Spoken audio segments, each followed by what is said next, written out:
What's up, you beautiful fucking assholes? It's a wonderful day in the neighborhood. You want to know why? Because it was supposed to be the end of the world, and I woke up and I'm fine today. The election was yesterday, and social media told me that no matter who won, we were all doomed, and the country was going to fall apart in flames and fire and blah, blah, blah, blah. Everything's fine. People are still bitching and moaning. He cheated, she cheated. Votes this, votes that. Earth's still spinning around the sun. Universe is still expanding, and I am still recording fucking kick-ass intros for my podcast. And speaking of kick-ass intros for my podcast, y'all know the shtick by this point. I was appointed by the gaming gods, Miyamoto the Father, Kojima the Son, and Carmack the Holy Ghost, who appeared to me in vision, commanding me to create and restore the one true gaming podcast. And part of that, they said, was I need to interview creative and interesting people about their favorite gaming memories growing up. On this episode of the podcast, we have the motherfucking GameCube Was Cool podcast. I think I have the corona, or I just smoked too much weed. Who cares? Anyway, the GameCube Was Cool podcast is hosted by our good friends from Canada. Blame Canada, blame Canada. And they say about. I love every time they say about. I was like, had to hold my ball sack and my chode together tightly and not laugh because I didn't want to think that I was like discriminating against them. I think it sounds dope as shit. We also talk about Letterkenny. I don't know if any of you fuckfaces have watched Letterkenny. Holy shit! My jiu-jitsu coach and some of the other black belts at my jiu-jitsu gym told me to watch that show. It's like 8-9 seasons deep. Never heard of it. It is the goddamn funniest show I think I've seen in the better part of a decade. Anyway, I asked them if they lived their lives like the people in Letterkenny, and they said, hey, if you go up north into the people are like, you can find Letterkenny people there. So that was a highlight of the podcast for me, finding out that Letterkenny is motherfucking real. But the second highlight, and more importantly, the most important highlight, and the reason why we're spreading the good news of the gaming gospel, we are focusing on the GameCube. Neil and Mike love the GameCube. The GameCube is badass for a lot of reasons. It is not brought up a lot by many of the guests that have been on the podcast so far. I sort of missed it. I saw it from the outside as the periphery, and then much later when emulation got really good, the Dolphin emulator specifically, I went back and played a lot of the GameCube classics, not all of them, and I think the GameCube is an awesome system, and Nintendo did a lot right. A point that they make, it's the last time Nintendo released any M-rated games published on their console, so it's kind of the last Airbender for Nintendo consoles. That's the last one where they try to compete with the big boys and not go a separate route. These guys are awesome. They know everything about the GameCube. They have found out a bunch of cool shit about the GameCube. I'm not going to spoil it in the intro. You're going to have to listen to the podcast, get the whole sermon, get your daily dose of the gaming gospel, maintain your faith, and they will share some dope shit about the GameCube and GameCube games throughout the entirety of the podcast. You will find out shit you're not going to find on the internet because they have done their due diligence. They're going through every North American release on the GameCube and memorializing each and every game, and also talking about the GameCube and uncovering cool tidbits about development, localization, all sorts of things that were going on in the business industry. They are finding out, and a lot of their listeners are feeding them full of cool tidbits too. So if you want to just hyper focus on the GameCube, not only are they the best podcast out there because they're the only one, they are legitimately good podcasts. I had a fantastic time talking to them. The conversation flowed super well. Surprise, surprise, Canadians are fucking nice. Who would have thought? Who would have thought it would be easy to have video game conversation with two Canadians that I had no idea who they were, and within 5 minutes, we were gelling, we were flowing, we were spitting fire. I was feeling like a PIMP. Don't you worry about me. I'm a motherfucking PIMP. Yeah. We're like the GameCube motherfucking PIMPs. Actually, they are. I just kind of sat along for the ride. Anyway, check them out. The GameCube Was Cool podcast. I will put all the applicable links in the podcast description. You know the drill. Send them some dick pics. Let them know you enjoy their content, or don't. That might be sexual harassment. And since everyone's spying on us, the NSA is definitely collecting your dick pics and are going to use them against you should you ever try to run for office. Good thing is I'm never going to run for office, and I don't really care if my dick pics get out because I openly admit my penis is pathetic. I'm like one step away from having a micro penis. I don't really give a shit. I don't know why I'm going off on tangents about my penis. I'm just happy the world hasn't ended.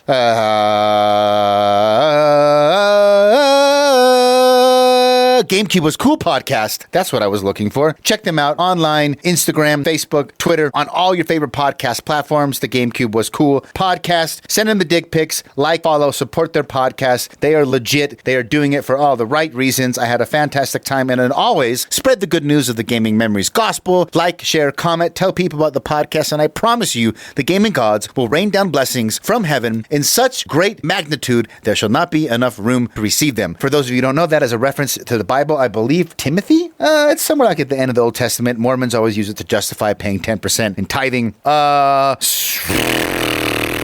Yeah, if you share the good news of the Gaming Memories Gospel, I promise Jesus will pay your bills for you. Asterix, I'm not liable for any of these promises. You cannot sue me. I'm just a dumbass. Anyway, say these things in the name of Miyamoto the Father, Kojima the Son, and Carmack the motherfucking Holy Ghost. Enjoy the show. Amen.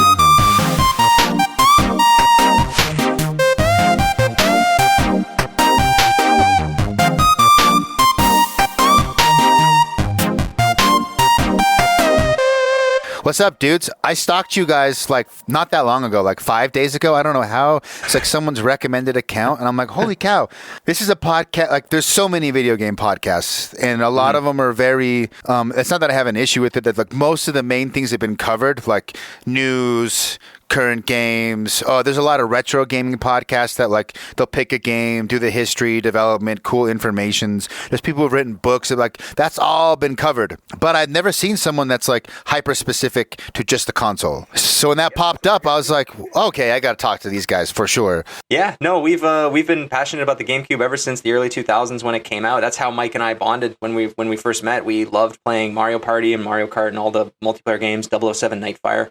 We'll get more into those games later, I'm sure. But it's always been a console that we've loved, even through high school. We were, as the new consoles came out, like Xbox 360, PlayStation, and now PS4, we're looking at the PS5. We thought it'd be a great time to talk about a console that's been dead for almost 15 years. So, yeah, it's been a fun thing to do. We noticed that when you notice that there's a missing slot, like you said, there are so many retro video game podcasts. There are so many news podcasts. We figured that we might as well just focus on this one console, try to memorialize every single game in the library, in North America at least, games that we can talk about and have our friends on to talk about. It's such a great opportunity, and we're loving the journey so far. We're 24 and a half episodes in, technically. And so far, the reception's been great. Mike, did you want to talk a little bit more about the podcast, if I missed anything? Well, I just want to say that we kind of wanted to start off as a podcast that didn't just kind of circle jerk over everything in the industry. And I'm sure you've heard a lot of that, you know, and a lot of these news podcasts that are obviously trying to get some kind of sponsorship. And often it's like, oh, yeah, you know, Ubisoft just put out these 3 amazing trailers. Let's talk about all of them and say how great they all are. Like, that stuff really turns me off. And, you know, obviously we're doing the GameCube podcast because we love the GameCube, but like we are by no means just diehard Nintendo fans. We have a lot of problem with the way Nintendo runs business often. And we address that. We try and never, you know, take just like a rose-colored glasses view on things. You know, we often like to point out how a lot of these games, you know, maybe when they came out, like a GoldenEye, for example, is regarded as such this amazing first-person shooter. But at the end of the day, it's actually really tough to go back and play in 2020. So we like to kind of balance the good with the bad. And honestly, it's more just to talk about like what it was like to grow up in the 90s and 2000s and how gaming really does connect everyone on some level. So that's exactly why I started the podcast. My angle was like, okay, well, why is gaming so important to me? I have all these awesome memories and these watershed moments that I can look back and they still hold that nostalgic value. And meeting new people, if you can bond over games, you become fast homies pretty easily. And so I started like, well, I just want to talk to people about like see the difference between, you know, this console and these games were the big deals for me. I bring someone on and they have a completely different experience. Sometimes maybe they haven't even heard of the games that are a big deal to me or vice versa. And so I started bringing people on and it's like, it's very loose. We'll just kind of go over, I wanted to go over like the consoles you liked leading up to the GameCube, and then we can get into like why the GameCube was a big deal and why you guys chose that console out of all of them, because there's a lot of consoles out there. But yeah, everyone can connect. I mean, gaming at this point, when I was growing up, it was a little, what's the word? Maybe there's a little bit of shame associated with it, nerds only, but like Now it's not like that at all. Everybody games. No. Everybody can connect with gaming. Everybody poops. Yes, everybody poops also as well. Unfortunately. Yeah, that's right. I think. So to start off with your first question, was games consoles that got us into gaming. The first console. Wait, I got to cut you off. I have to cut you off. So I have a tradition. I try to guess each first console, but I need one hint. I need the year each of you were born. We're both born in 93. 93? Yeah, Okay, so 1993. Do you mean consoles or like do you mean handheld consoles as well or just? Well, you just gave me a hint. So you're Game Boy Color. Damn it! Booyah! Ooh, 1 for 2. Yeah. All right. So for All me, right, I'll give you the same hint. For me, my first gaming memory was a console. That's a console, not a handheld. Okay, Right. and you were 93. It could you're right in the middle. I'm gonna say Super Nintendo. That's correct. Yes. Nice job. Wow. Dude, I have not been. I know you guys just met me. I don't want to brag too much, but I have been right like 15 episodes in a row. I've nailed Wow. I'm impressed. No, my first memory of a game console was Mighty Morphin Power Rangers on Super Nintendo. I might have been 3 years old. it. Wow, you are definitely the first person to bring up Power Rangers, which we kind of talked a little bit about. So the Super Nintendo one was the beat 'em up, and the Genesis was the fighting game, right? They were set Sure. different. Yep. I don't think I played the Super Nintendo ones. SNES Power Rangers. There's 2 Power Rangers games. I forget now. I'm trying to rack my brain if that's the one that has a subtitle or not. It's a beat 'em up. It is a beat 'em up. It's It is easy. a I beat beat 'em the up. game, and Yeah. it's a 2-hour game if you want to pick it up. It's ridiculously short, but that's my first gaming memory. And then my uncle gave us his Super Nintendo with Link to the Past, Super Mario World, and a bunch of other games that we still have to this day. And I've gone back and picked up all the Donkey Kongs and whatnot. But yeah, it's a fantastic console. And then I, of course, graduated to the N64, the GameCube, and then I think I left Nintendo after that. Once the Wii came out, I went over to PlayStation. Now I'm back with the Switch. But yeah, so that's kind of been that was where I started.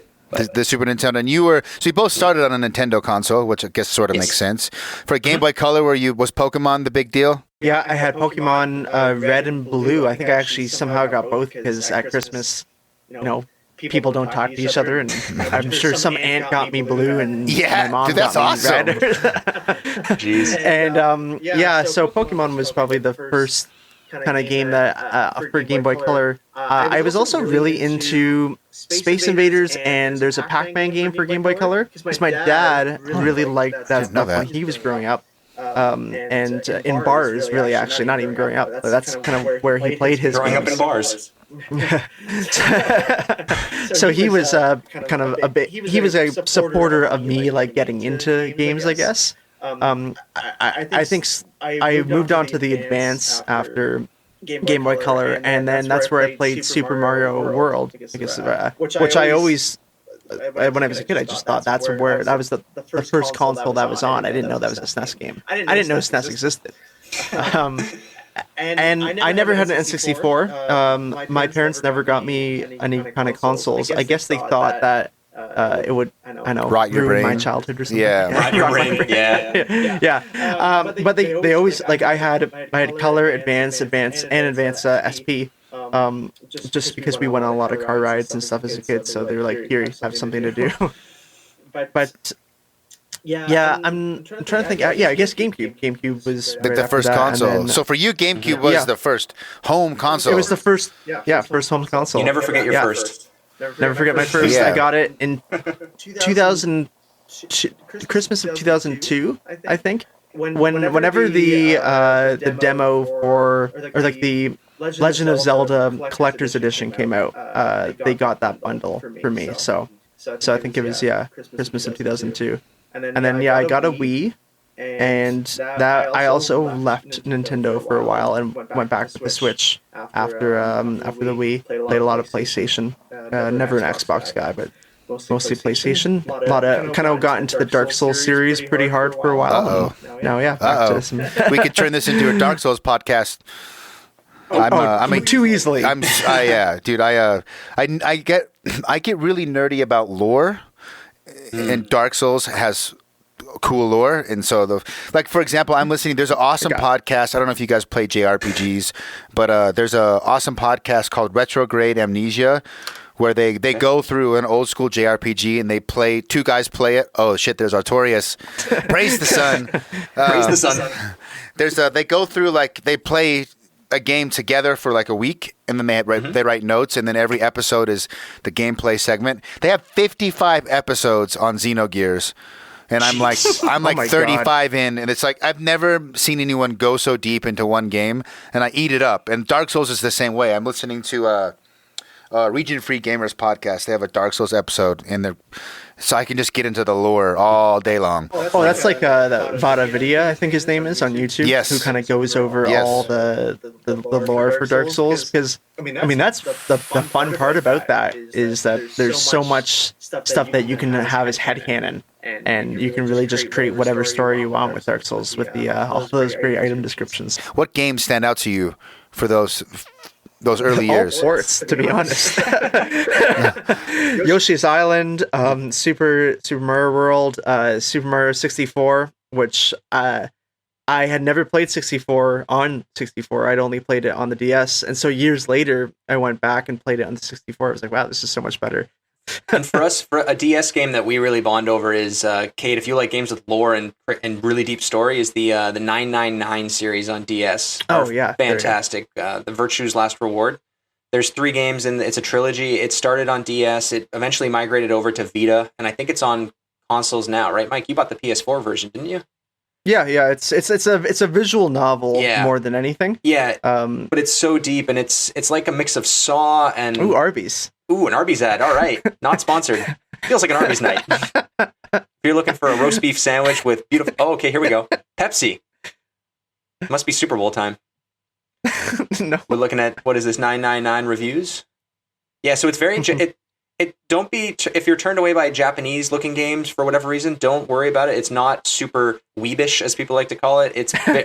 I mean, I don't play any Final Fantasy games, so... And it takes a lot to get me into anything to do with this type of anime, but it's a fantastic game. People... there's death, there's consequences for decisions, and there's right and wrong endings. So if you're looking for something that... I played this game on the train when I was going to school in college, and I ate it up. I almost missed stops because of it. This is by far one of my favorite games on the DS, and one of the best handheld games of all time, like franchise series. If it's on DS, 3DS, Vita, and now PS4, Xbox One. I don't know about Switch, but... How do you do these sections? So I'm seeing like you're using the pen... puzzle solvings. So like Resident Evil style puzzles. It's very Resident Evil style. Escape rooms. Think of Resident Evil with just the puzzles. Yep.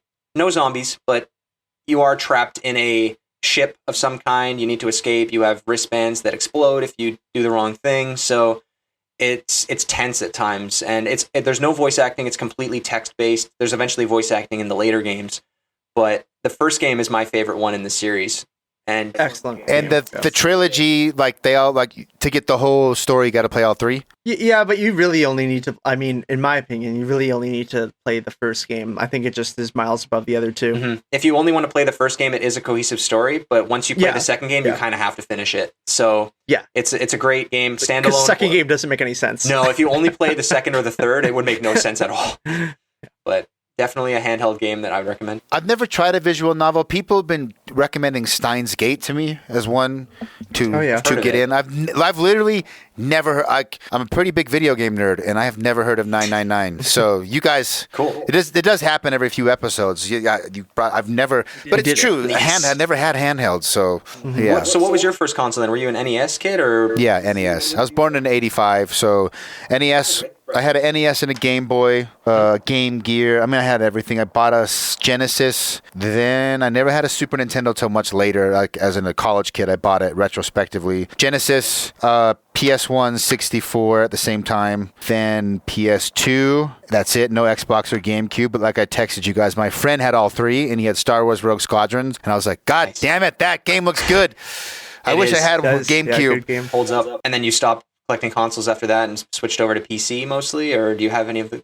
I'm PC like almost primarily now. The launch PS3 was backwards compatible, so I played PS1 and PS2 and PS3 games. That was probably the console that has the most hours on it for me is the PS3 because it was backwards compatible. PS1 is my like favorite console. It's like the console that I consider like the golden era for me. Most of the retro games I play are from that era, and then PS4. I've never had an Xbox either.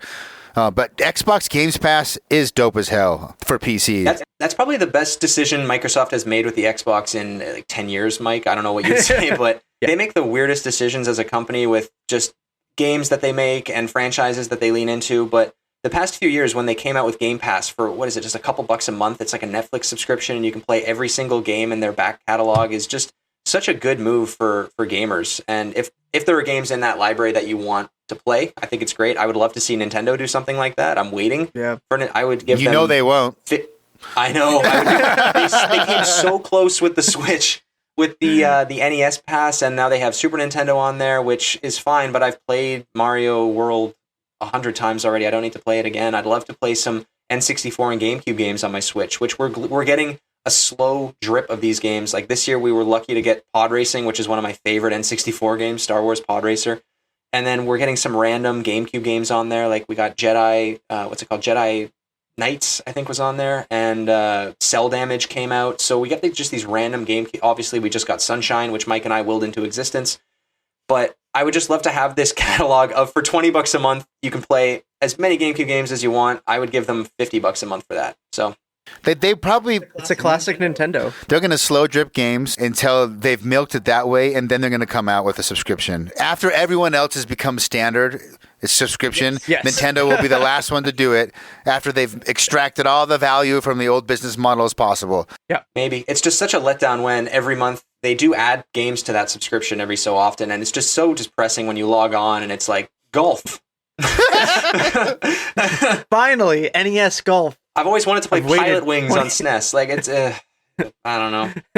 Meanwhile, everyone's begging for just, I want to play Double Dash with my friends on Switch again. But anyway, here we are. Yeah, and that's one of the reasons. So, like, obviously, you're asked why we started this podcast. That was one of the reasons we wanted to talk about GameCube. Was a lot of videos have come out recently. There's a YouTube channel called Girlfriend Reviews. I don't know if you've ever seen that. They're very good with it's a girlfriend who's watching her boyfriend kind of play games and kind of giving her experience of what that's like. And she has an excellent episode on the GameCube. And it's really cool because she explains how fun this console looks and realizes that it actually has a pretty special place in a lot of people's hearts because of the fact that you can easily go back to play GameCube games and kind of re-immerse yourself in that fun, where with PlayStation and Xbox games, obviously they're great and I'm nothing against them, but it's a different kind of feeling when you go back and play a PlayStation game. You know, often there's single person games that the graphics really haven't held up at all. Where a lot of these GameCube games, the graphics were never meant to hold up. You know, they were never meant to even be competing at the time.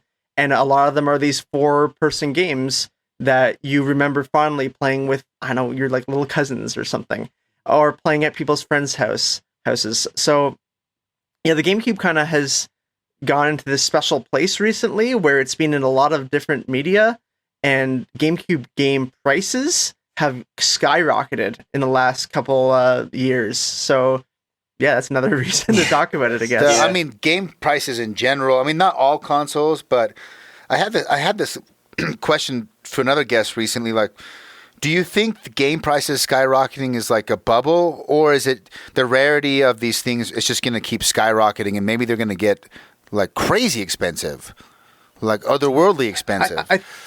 I think it's always a bubble in that sense, because if you think about it for N64 games, for example, a lot of N64 games have gone down in value. There was a point maybe, I don't know, Neil, like 3-4 years ago that boxed N64 games were extremely highly priced and highly valuable. And now you see these cartridges in a lot of game stores going for maybe like $40 to $50 instead of their $100 to $110 that they were going for a couple of years ago.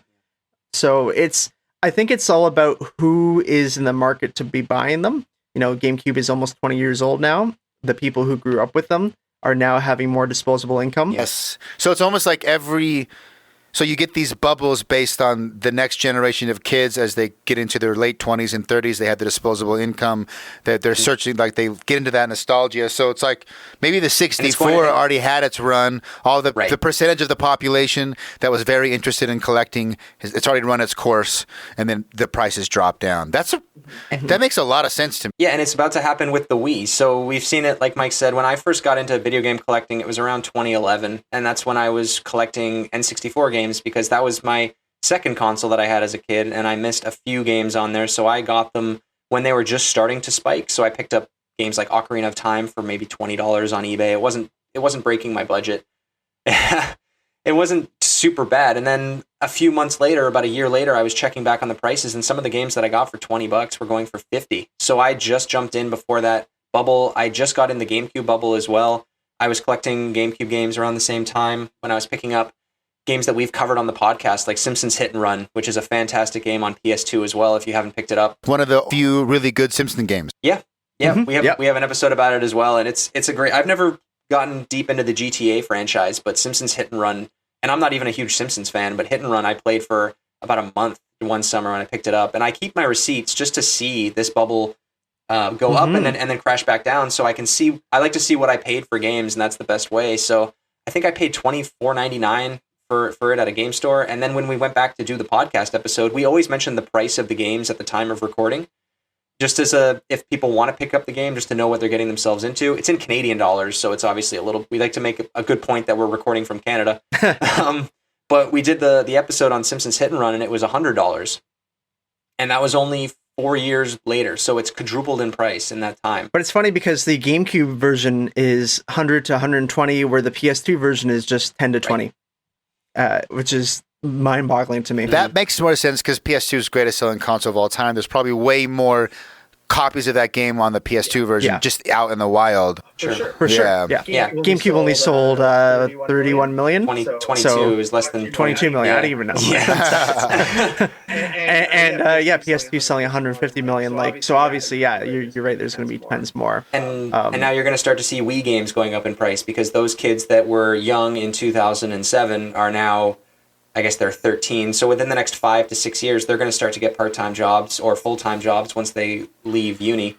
And those games are all going to skyrocket too. Like Mike and I make a joke whenever we go video game hunting, we'll find Wii games, just buy $1 Wii games just for fun.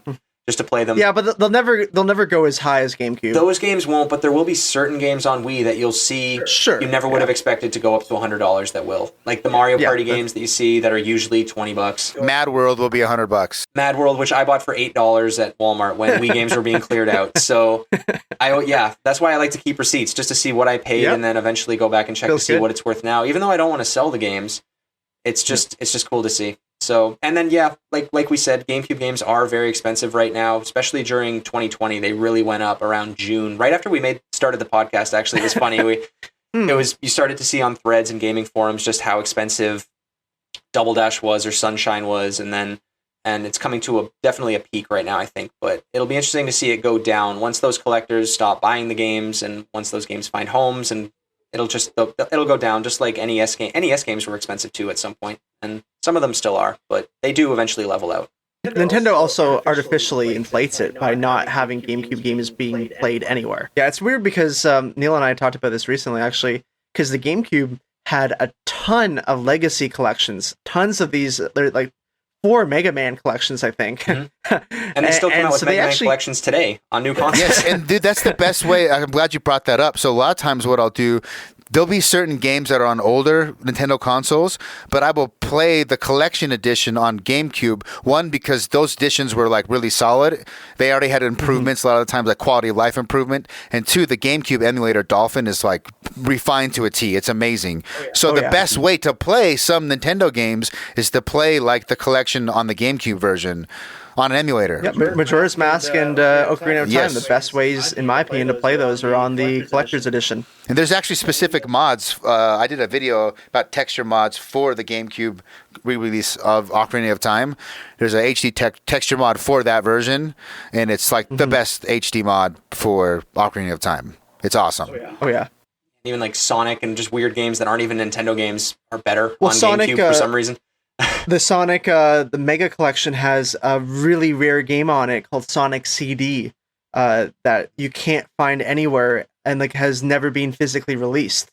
So a lot of people bought the Mega Collection just to play that game. Isn't there a Mega Man X collection on GameCube? We haven't covered Mega Man yet. It's coming up. We're going to do it in 2021. But there is a Mega Man collection. I don't know if it's X or just the regular Mega Man collection, that it's not the ideal way to play Mega Man because you can't button map, and the way that they arrange the buttons with X and Y doesn't make sense for original Mega Man players. So that collection, I think, is one of the few compilations on GameCube that isn't up to speed with playing it on Super Nintendo, NES, or the new games on modern gen consoles, which Mega Man, it seems to have a collection coming out every 2 weeks. Like they just really want people to play Mega Man for some reason. They have a lot of games. They do. Yep. A lot of games. Were you just too young and it was like the GameCube, which is what you got? Or were you like, that's what I want? Out of the 3 consoles, I choose the GameCube over the other 2. Yeah, for me, I wanted the GameCube. I remember we had an assignment in school where it's like you're supposed to write your parents like a letter of like, and you're trying to like persuade them for something. I think it was like an English class or something like that. And it was me writing the letter to persuade them to buy me GameCube and Double Dash. Because I think just a lot of my friends had GameCube, and for me, I was probably, how old were we? Like 11, yep, or 10. I know, I guess like 9 actually in 2002. So I didn't play shooters. I didn't really know anything else other than Nintendo. I knew like PlayStation existed, but I knew that was like for the older kids basically. So I was like, okay. Yeah. Nintendo is the way to go. I have Game Boys, GameCube. That seems like the natural switch. Yeah. For me, it was kind of a similar situation where I had SNES. My brother and each had a Game Boy Color, Game Boy Advance, N64. So when it was time for me to get a new console, I really just wanted to play Spider-Man 2. And I just absolutely adored. I was playing it at the EB Games or GameStop near our house, had Spider-Man 2 in a kiosk that I would go and play while my mom got her haircut or while she did groceries. And I would take the game to friends' houses who had PlayStation 2s. So I think when it was for my 11th birthday, they just needed a console that played Spider-Man 2. And they knew Nintendo, and it would have been the cheapest bundle at the time, or the cheapest console, because I think around that time it got that price drop to around $100, maybe $150. So they knew I liked Xbox as well. I loved Halo, playing Halo at friends' houses, but they probably didn't know that you couldn't play Halo on GameCube. So I ended up with the GameCube, but I was totally fine with that. I had Spider-Man 2 and something to play it on, and then from there I just found all of these new games that I had never heard of before, and I had played Mario Kart on N64, so it was obvious to get Double Dash, and it was just an easy transition into GameCube. So I'm really glad that they picked GameCube over Xbox and PS2, to be honest. I did go back and buy a PS2 later on just to play Rock Band. So that's in high school I really wanted to play Rock Band, and I didn't have a job yet, right? So I just needed the cheapest way to play Rock Band, and EB Games was clearing out PlayStations for I think $40. So I picked up a PlayStation 2. Didn't factor in the fact that I would need a memory card and an extra controller and whatever else I needed to buy, and the Rock Band box, which was an obnoxious set for $100. So, but I ended up getting that, and I picked up a few PS2 games along the way, but I always went back to GameCube games. What was the catalyst? Like, hey, we like GameCube so much, we're going to start a podcast about it. 007 Nightfire. Really? No one's ever really talked about that game. Like, we have probably we try and figure it out. Mike and I talk about this from time to time. How many hours we've logged on Nightfire in the last. Mike and I have been friends for almost 20 years. We've been playing Nightfire. I got Nightfire for Christmas of 2004, I guess it would have been. 2003, sorry. And I got it before him. I got it in 2003, and I remember booting it up. I'd already played it at a friend's house, but there it is. And it's all its glory. Good, this guy's doing the platinum run through. Good for him. But I remember I got that for Christmas, and I had already been playing. I think the only game I had at this point was Spider-Man 2 and Tony Hawk Pro Skater 3. This level's awesome with the snowmobile and the machine gun, infinite ammo. Basically, it counts your ammo in the bottom right for no reason. You never run out of ammo, even if you lean I actually hate this level, on the trigger the entire time. Really, it's very arcadey. But I remember we were playing. My brother and I were just burning through the campaign so fast, and we got to a level where you're driving around a car going through a city, and I just remember saying out loud, "Graphics will never get better than this." Famous last words. And they never did. Famous last words. They never got better than that. But every single birthday party, every single New Year's, anytime we get together, we always play co-op Nightfire with AI bots turned on. We've gone through the campaign several times. Wait, you can co-op the campaign? No, we just play it side by side on a couch. Yeah. Yeah, I think we estimated that we've probably each put about 1,500 hours in this game. Yeah. like over our collective like lives. Yep. I'd say it's one of the most like one of the best games I've ever played in terms of it holds up somehow. This game has no business being good. Mm-hmm. It shouldn't be played in 2020, but it's really fun to play. And for a long time, I thought it was just me. Like, I thought it was just like, oh, me, Neil, and my cousins have played this for years. It's just because we don't know of any other game like shooters. But I've met more and more people who feel the same way, and I've introduced this game to a couple people. And you know, they're often like, "Wow, this game is like really good. Like, why is this game so good? Why don't people talk about it?" It's like, I don't know, because people have a GoldenEye kind of rose-colored glasses too much, I guess, and just think about GoldenEye when they think about games. And also the fact that this was on GameCube and it was on PS2, obviously, as well. But yeah, I don't know. I don't have a reason why this game isn't talked about enough. It's not I don't think it would be the greatest shooter of all time. I just think it has the most playability. It's replayability. Yeah, there's so many modes to play it on when you're playing with friends. The campaign just has 3 levels to play if you want to, hard, medium, easy. And again, the characters are really good. The characters are all fantastic. You have different ways you can change the control scheme around. So if you can have like Halo controls, you can play classic Bond. They call them all different things, but we know to switch it over to Moonraker mode, which is basically, I believe that's the Halo controls. Yeah, that's as close to Halo as you can have with one joystick. But it's easy to jump in if you're not an old school early 2000s gamer where you don't know how to play. Like if you try to go back to GoldenEye now, we talk about this. Good luck. Open a door, you can't figure it out. You can't aim and run at the same time. And even though GoldenEye is the Bond game that everybody talks about, we say no. Nightfire is the best James Bond game of all time, and it's not based on a movie or anything. It has all the characters. Yeah, it has all the characters from other movies like Jaws, Odd Job, and all just all the main Bond, obviously. But it's not based on any movie or anything. It's not Pierce Brosnan's voice, even though it's his likeness. So it's in that era of the world is not enough, everything or nothing. So the story is completely original. The story is actually decent. It's good. I actually read I think it might be an IGN, but there was actually an article like about a year ago that explained why Nightfire is such a good game, and it's like the Lost Bond film almost. Yeah. Yeah, but Mike and I, we bonded over weird games, not so much games like Metroid Prime or Resident Evil 4 as kids. We bonded over games that were like this, like James Bond, Spider-Man, SpongeBob games, because we were that young and playing it, and going back as an adult and seeing all these games that we missed because we were just too young to know that there were other games other than cartoon tie-ins and movie tie-ins, which there were hundreds. So yeah, it's not a game that, it wasn't Sunshine or Luigi's Mansion that we bonded over, which is what most people think of when they think GameCube, which is why we love to just bring up games that are weird, that everyone has like a weekend memory because they rented it from Blockbuster. Like we talk about Godzilla Destroys All Monsters, which is just a random 3D arena fighter. We talk about Ultimate Spider-Man, which is not the Spider-Man game most people think of. They typically say Spider-Man 2. And the SpongeBob movie game, which is sort of like a Ratchet and Clank game in terms of combat and shooting and those types of mechanics and platforming. So Ultimate Spider-Man, you can be Venom and eat people. The tutorial is you eat a child. Yeah. So there's just actual real thing. Yeah. So there's only 22 million consoles out there. There's 555 games. So it's not like PS2, which you grew up with. There's over 1,000 PS2 games out there. There it is. There's Venom. It's really fun. You can eat children. Yeah. I was just laughing because I'm like, well, I Googled Spider-Man 2, Venom Eat Child. I was just laughing like that's what I'm Googling right now. Then hopefully the government never yeah, exactly. I hope I'm not on like a list right now. What's his search history? I mean, I'm so unfamiliar with the GameCube, which is why I brought you guys on. I didn't even know there were Spider-Mans on the GameCube.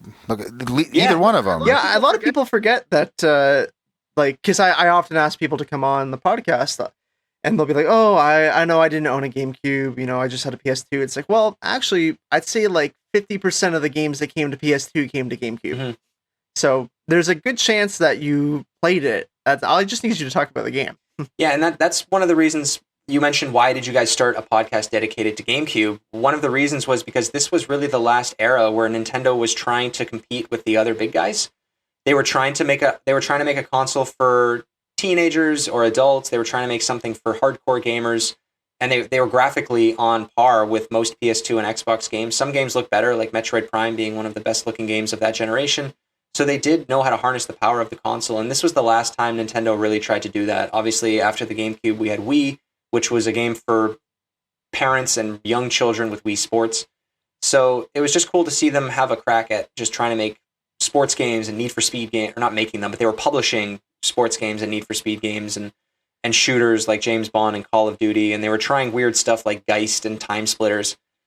And it's just a really special time that I don't think we're ever going to see again. It's also the last generation where games, shows our age, games were never patched. There's no DLC. So for me, it's that last kind of innocent era of games that whatever you bought, that's what you got. And I like that. Like, reviewing a game now, you can do it because the game hasn't changed at all in the last 18 years. Whereas if you try to review a game right now, like, I don't know, Overwatch. If you try to review Overwatch now based on its launch day, you could not. It's not the same game. Yeah, but you know, we just did Scooby-Doo games on GameCube, and my friend that came on the show didn't even know Scooby-Doo games were on GameCube, but we reviewed them. We looked at Let's Plays. I own them, and they're the exact same game. So no different. The games don't look any better. The controls are as they were, and I love that. So it makes it a little bit easier to go back if there's not going to be any surprises. There's a really obscure. So I got deep into JRPGs, and there were a few on that were GameCube exclusive. Specifically, I'm gonna pronounce this wrong. I think it's like Baiten Kaidos.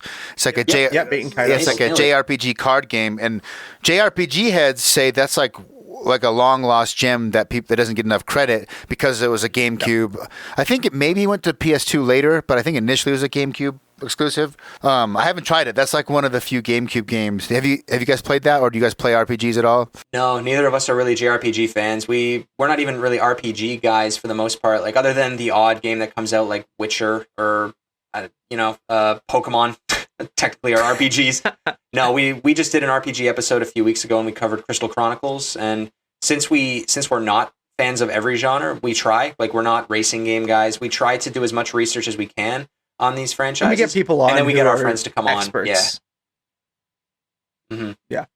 Like, for me personally, I was listening to some of your episodes earlier this week, and I love the episode where you brought on Patrick Hickey, who talked about the sports games.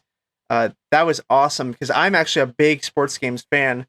Especially as a kid, I played a lot of sports games. I played NHL Hits and NFL Blitz, like the Streets games.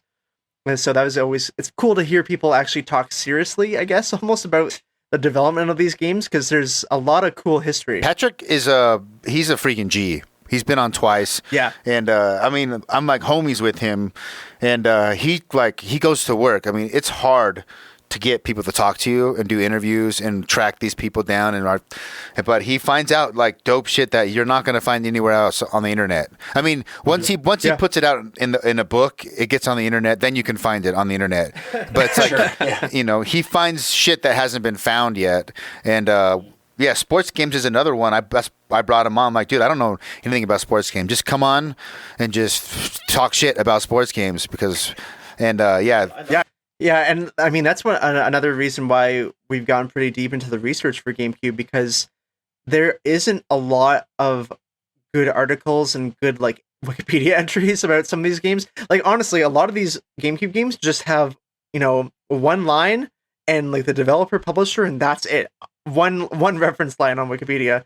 And that kind of lets us, I guess two things. It lets us research more and find some interesting things and talk to people about these games, but it also kind of lets our imagination run wild for some of these in terms of like why things happen a certain way.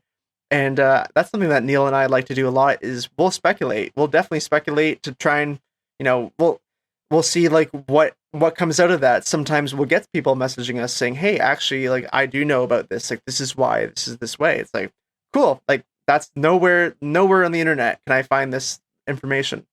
Like the on Eternal Darkness. I don't know if you know the Eternal Darkness game. Let's talk about that game. Okay. Oh, sure. Perfect. It's the best, I guess, exclusive game on GameCube that's not a Nintendo IP.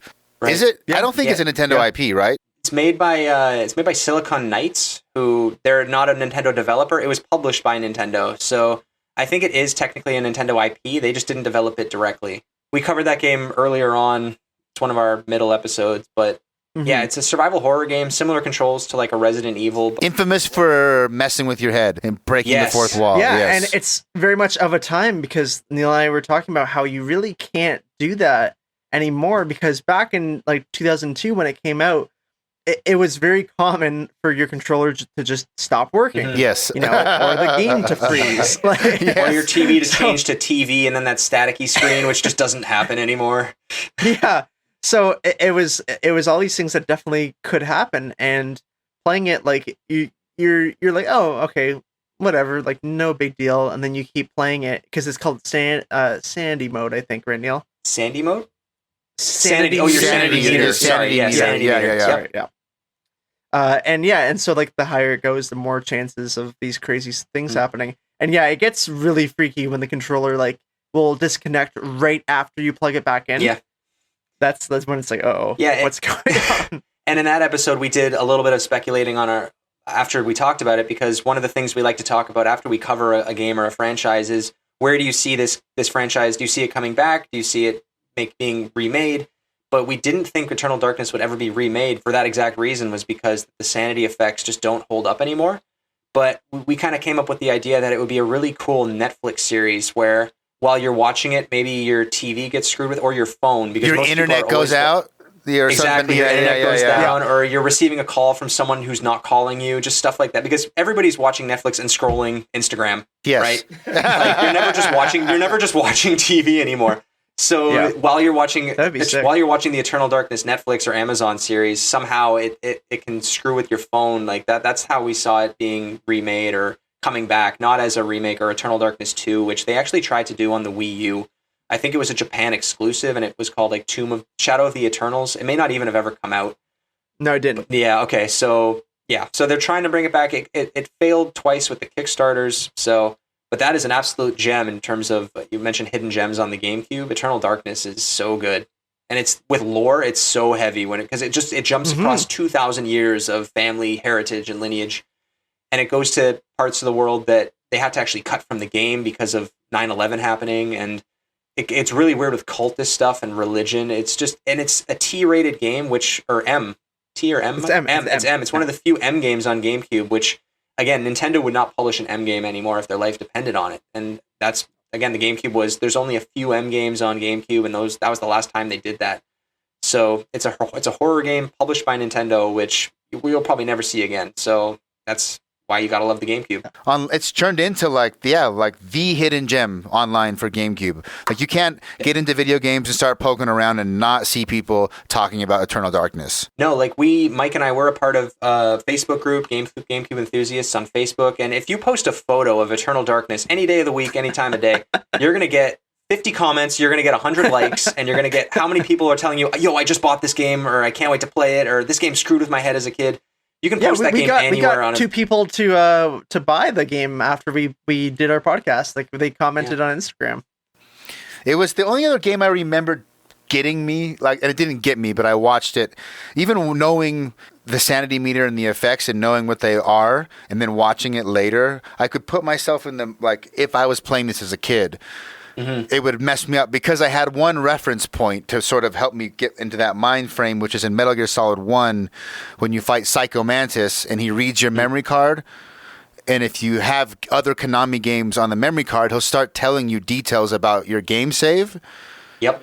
And I see you've been playing Castlevania. Yeah, I see you like Suikoden. You've gotten all 108 stars or whatever.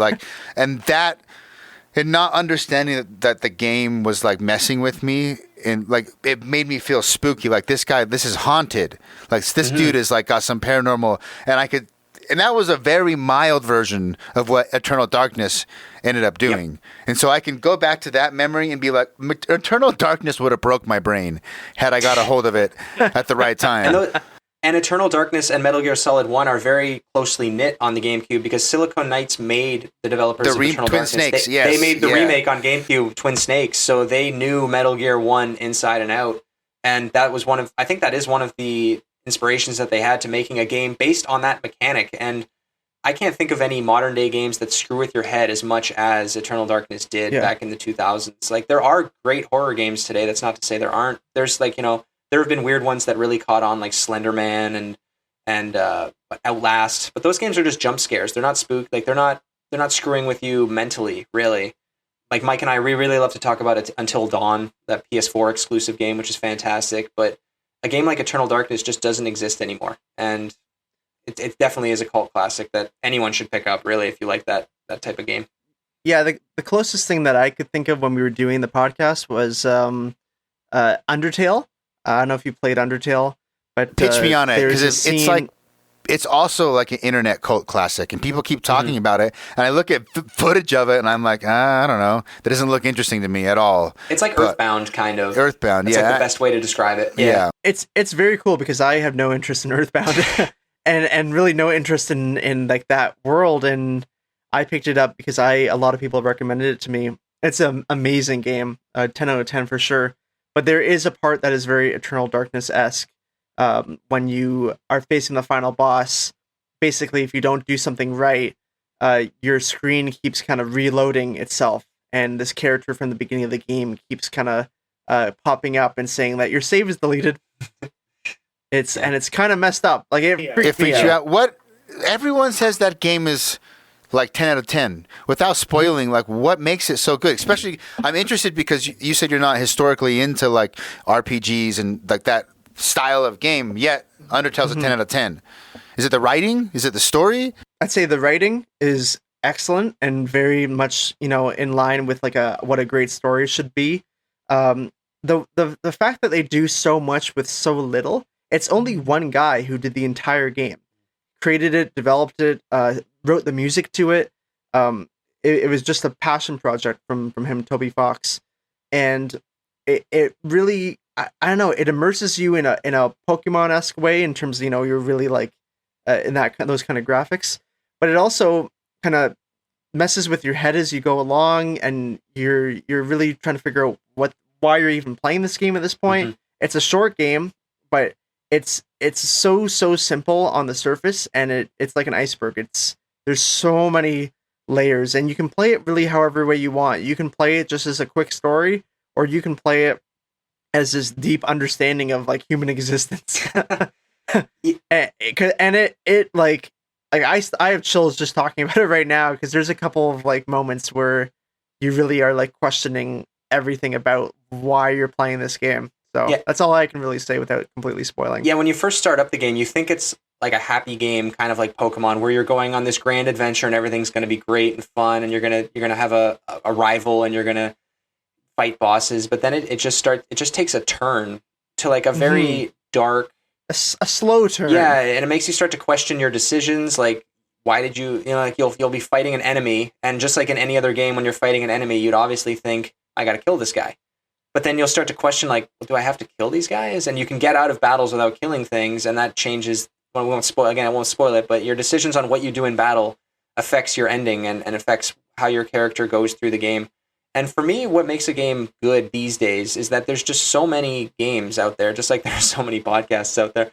There's just like, every day there's 100 new games that hit the market. And when a game comes out that's different, it's just enough to give it like an extra 3 points on your scale of if a game is good or not. Like, you can open up the PlayStation Store any day and find a generic shooter. You can find a generic platforming game and everything else. But if you find a game that just captures your attention for 5 to 10 hours, it doesn't have to be 100 hours long, and the story sticks with you. The writing is good. The game doesn't crash, and it's just original. It feels honestly original. I think that's what makes it great. It sounds like it doesn't have to be explosive. It doesn't have to be explosive. It doesn't have to have the best shooting mechanics. It just has to be different enough. And Undertale is one of those games that exists in the indie space. It's not even developed. It's not an EA game. It's not an Activision game or a Ubisoft game. Guy. It's one guy who made a game with just his heart and soul in his garage or in his basement. Just like Stardew Valley. Like, there's a ton of these games that are coming out now. Cuphead, which Mike and I love, which is a game that looks like the 1930s animation, Disney style. Toronto developed. Yeah, just these games that are coming out from 2-3 people in a bedroom over the course of 5 years, just pouring all the money that they can make into it, and then it comes out a success, and it's different, and it's fun, and people talk about it for a short while. That really makes a game a 10 to me. It's not, Yeah, sure. So you have a good list of games now to play that aren't on GameCube after this podcast is over. The summary is it's the fresh factor for Undertale was powerful. Yeah. And got you over the hump of the old graphics, got you over the hump of the RPG, all that stuff. Yeah, exactly. Thank you. And also, like, Neil and I we say this like probably every episode, but what makes a lot of these games so good, like some of these GameCube games so good, is when you think that it was made by one person. It feels extremely cohesive. You know, it feels like one person had a vision and it was executed exactly what they wanted to be. And you don't see a lot of games like that anymore. Unfortunately, Neil and I both played Last of Us Part 2. We both loved it. Obviously, we still have our issues with the gameplay itself. I don't know if you played Last of Us Part 2. I just went on a huge rant about this game with my last guess. I'm not going to tell you if it was positive or negative, but if you disagree with me, it's because you're wrong. Nice. I'm very passionate about my opinion on this game. That's fine. I was going to say, basically, just very quick summary. I think the first half felt the most cohesive vision I've ever seen in a game. Felt like one person did the entire thing. The second half felt like it was a team of 200 people. I could actually see that. I didn't think of that while I was playing, but now that you bring it up, it did feel like more, even though the game was really long, it felt more like choppy, disjointed towards the end, like just kind of jumps. Like we need to wedge a bunch of these square characters into this round hole of a game that just doesn't fit, but we're gonna make it work. We'll make it work. Yeah. Mike and I, we disagreed a little bit on The Last of Us Part 2. I can understand people's issues with it. I absolutely adored it, it didn't feel like as a cohesive game as the first one did. I don't think it's better than the first one. It was a bit too long, but it's nice to... we won't get into we won't. Let's not jump into that too much. This is a GameCube podcast. The main message of the story is that it's great to play a game that feels like one person's vision when it isn't one person working on it. Yeah. Well, for those listening, for the record, it's a masterpiece, and if you don't agree, then that's okay. We can agree to disagree. I don't. By masterpiece, kind of like Undertale, I don't think it's a perfect game. In fact, it's worse than the first game in many respects. But emotionally, and like all said and done, I've never had a game make me feel like that. Yeah, that last scene hit both Neil and I, and it's like whoo, woo. That and Red Dead Redemption 2, which I played last year. The last scene of that hits too. Yes, that hits hard. It's I haven't played Red Dead Redemption 2, not Red. No, the one where I haven't played the newest Red Dead. You're talking about the one before that, right? No, I'm talking about the newest one. Oh, I haven't played the newest one. Shit. Well, the end scene hits you hard. Should I play it? It seems so long. You absolutely should. People say it's like 90 hours. It's one of those games that it's as long as you make it. You know, it's like The Witcher. So if you're doing every single side quest, it's going to be a 120-hour game. If you're trying to just like mainline the game, then it's probably about 30 hours. Yeah, the earlier Red Dead had an ending where you play like you beat the game. I don't know if you guys played the one prior. I forget what it's called, Red Dead 1. You beat the last guy, then you like go back to your farm, whatever, and you like do chores with your son. Like you go back to the very beginning of the game when you like herd some cattle. You're like, I thought the game was over, but I'm still playing. And it's like you get to live the happy ending for a little bit, and then it goes dark and it's not happy. And then you end up playing as the son after the main character gets killed, and you go back and you get revenge. Like it's like the best epilogue. It sounds like they did something similar for Red Dead 2. It must be so intimidating to follow up a game like Red Dead or like The Last of Us. Just like when you have this game that just takes the world by storm, sells tens of millions of units, it's perfect tens on all the major outlets, and then somebody with a lot of money tells you have to make another one. It must be just especially Last of Us, because I don't know if you know the story about the production and the development of that, but 95% of the team that made it did not make the second one because most of them got poached after Uncharted. Because Uncharted 4 was made before The Last of Us, and then it just came out after The Last of Us. And so after that project, a lot of them left. There was also like Naughty Dog has its problems, like every studio does, but there were, I think, a lot of problems at Naughty Dog at the time, and probably still are. But I know a lot of people left after the first one and got poached by other studios, and so the second one was done by mostly a new staff, but I think the director is the same. as well as a couple others. Yep. Yeah, we could do a whole podcast on Last of Us 2 and why it's so divisive. We'll come back to that. We can come back to it. I do want to, because we talked about Eternal Darkness, and I'm so unfamiliar with the GameCube. What are other like non-big Nintendo obvious franchises that everyone knows? Games on the GameCube that if you were to sell someone like, you should try this. This is an awesome hidden gem. Oh, we're ready. We're ready. Hit me. You want to go first, Mike? Sure, I can go first. So I would definitely say Ultimate Spider-Man. Like we said earlier, I think that's just a fantastic game. I don't think enough people talk about F-Zero GX. People talk about the F-Zero I played the franchise. 64 one, but not the GameCube one. The GameCube one is usually regarded as the best one. It handles amazingly. If you want a racing game that's not Mario Kart, or something new, something different, and something that feels very fresh in 2020, F-Zero GX is definitely for you. I guess, Hit and Run is on, obviously, other consoles. Super Monkey Ball 2 is a really fun game that when you're looking at it, it's like, this is whatever, this is like a kid's game. And then you start to get into it, and it really is addictive to play. I don't know if you've ever played any of the Super Monkey Ball franchise. Is that where it's like you have like a plane that you tilt? So it's almost like an evolution of Marble Madness. Yes, correct. Yeah, I have played a little bit of it. It's very addicting, and it is actually a game that's used by surgeons to get ready for surgery. That's an actual fact that we learned. Just to get their hands ready, like still and just get them in the mindset of being, just to get their dexterity level up, I guess. Yeah. Yeah. One of the many fun facts we've learned while researching this this console. Yeah. For me, I'll jump in with a few games. Cade, since you said you're a PS2 guy, you must have been a huge fan of games like SSX, like the snowboarding games. Yeah, okay. Like I know that franchise was huge on PS2. There's a game on GameCube and N64 called 1080 Avalanche. That's made by Nintendo and published by Nintendo. It's basically like their answer to SSX.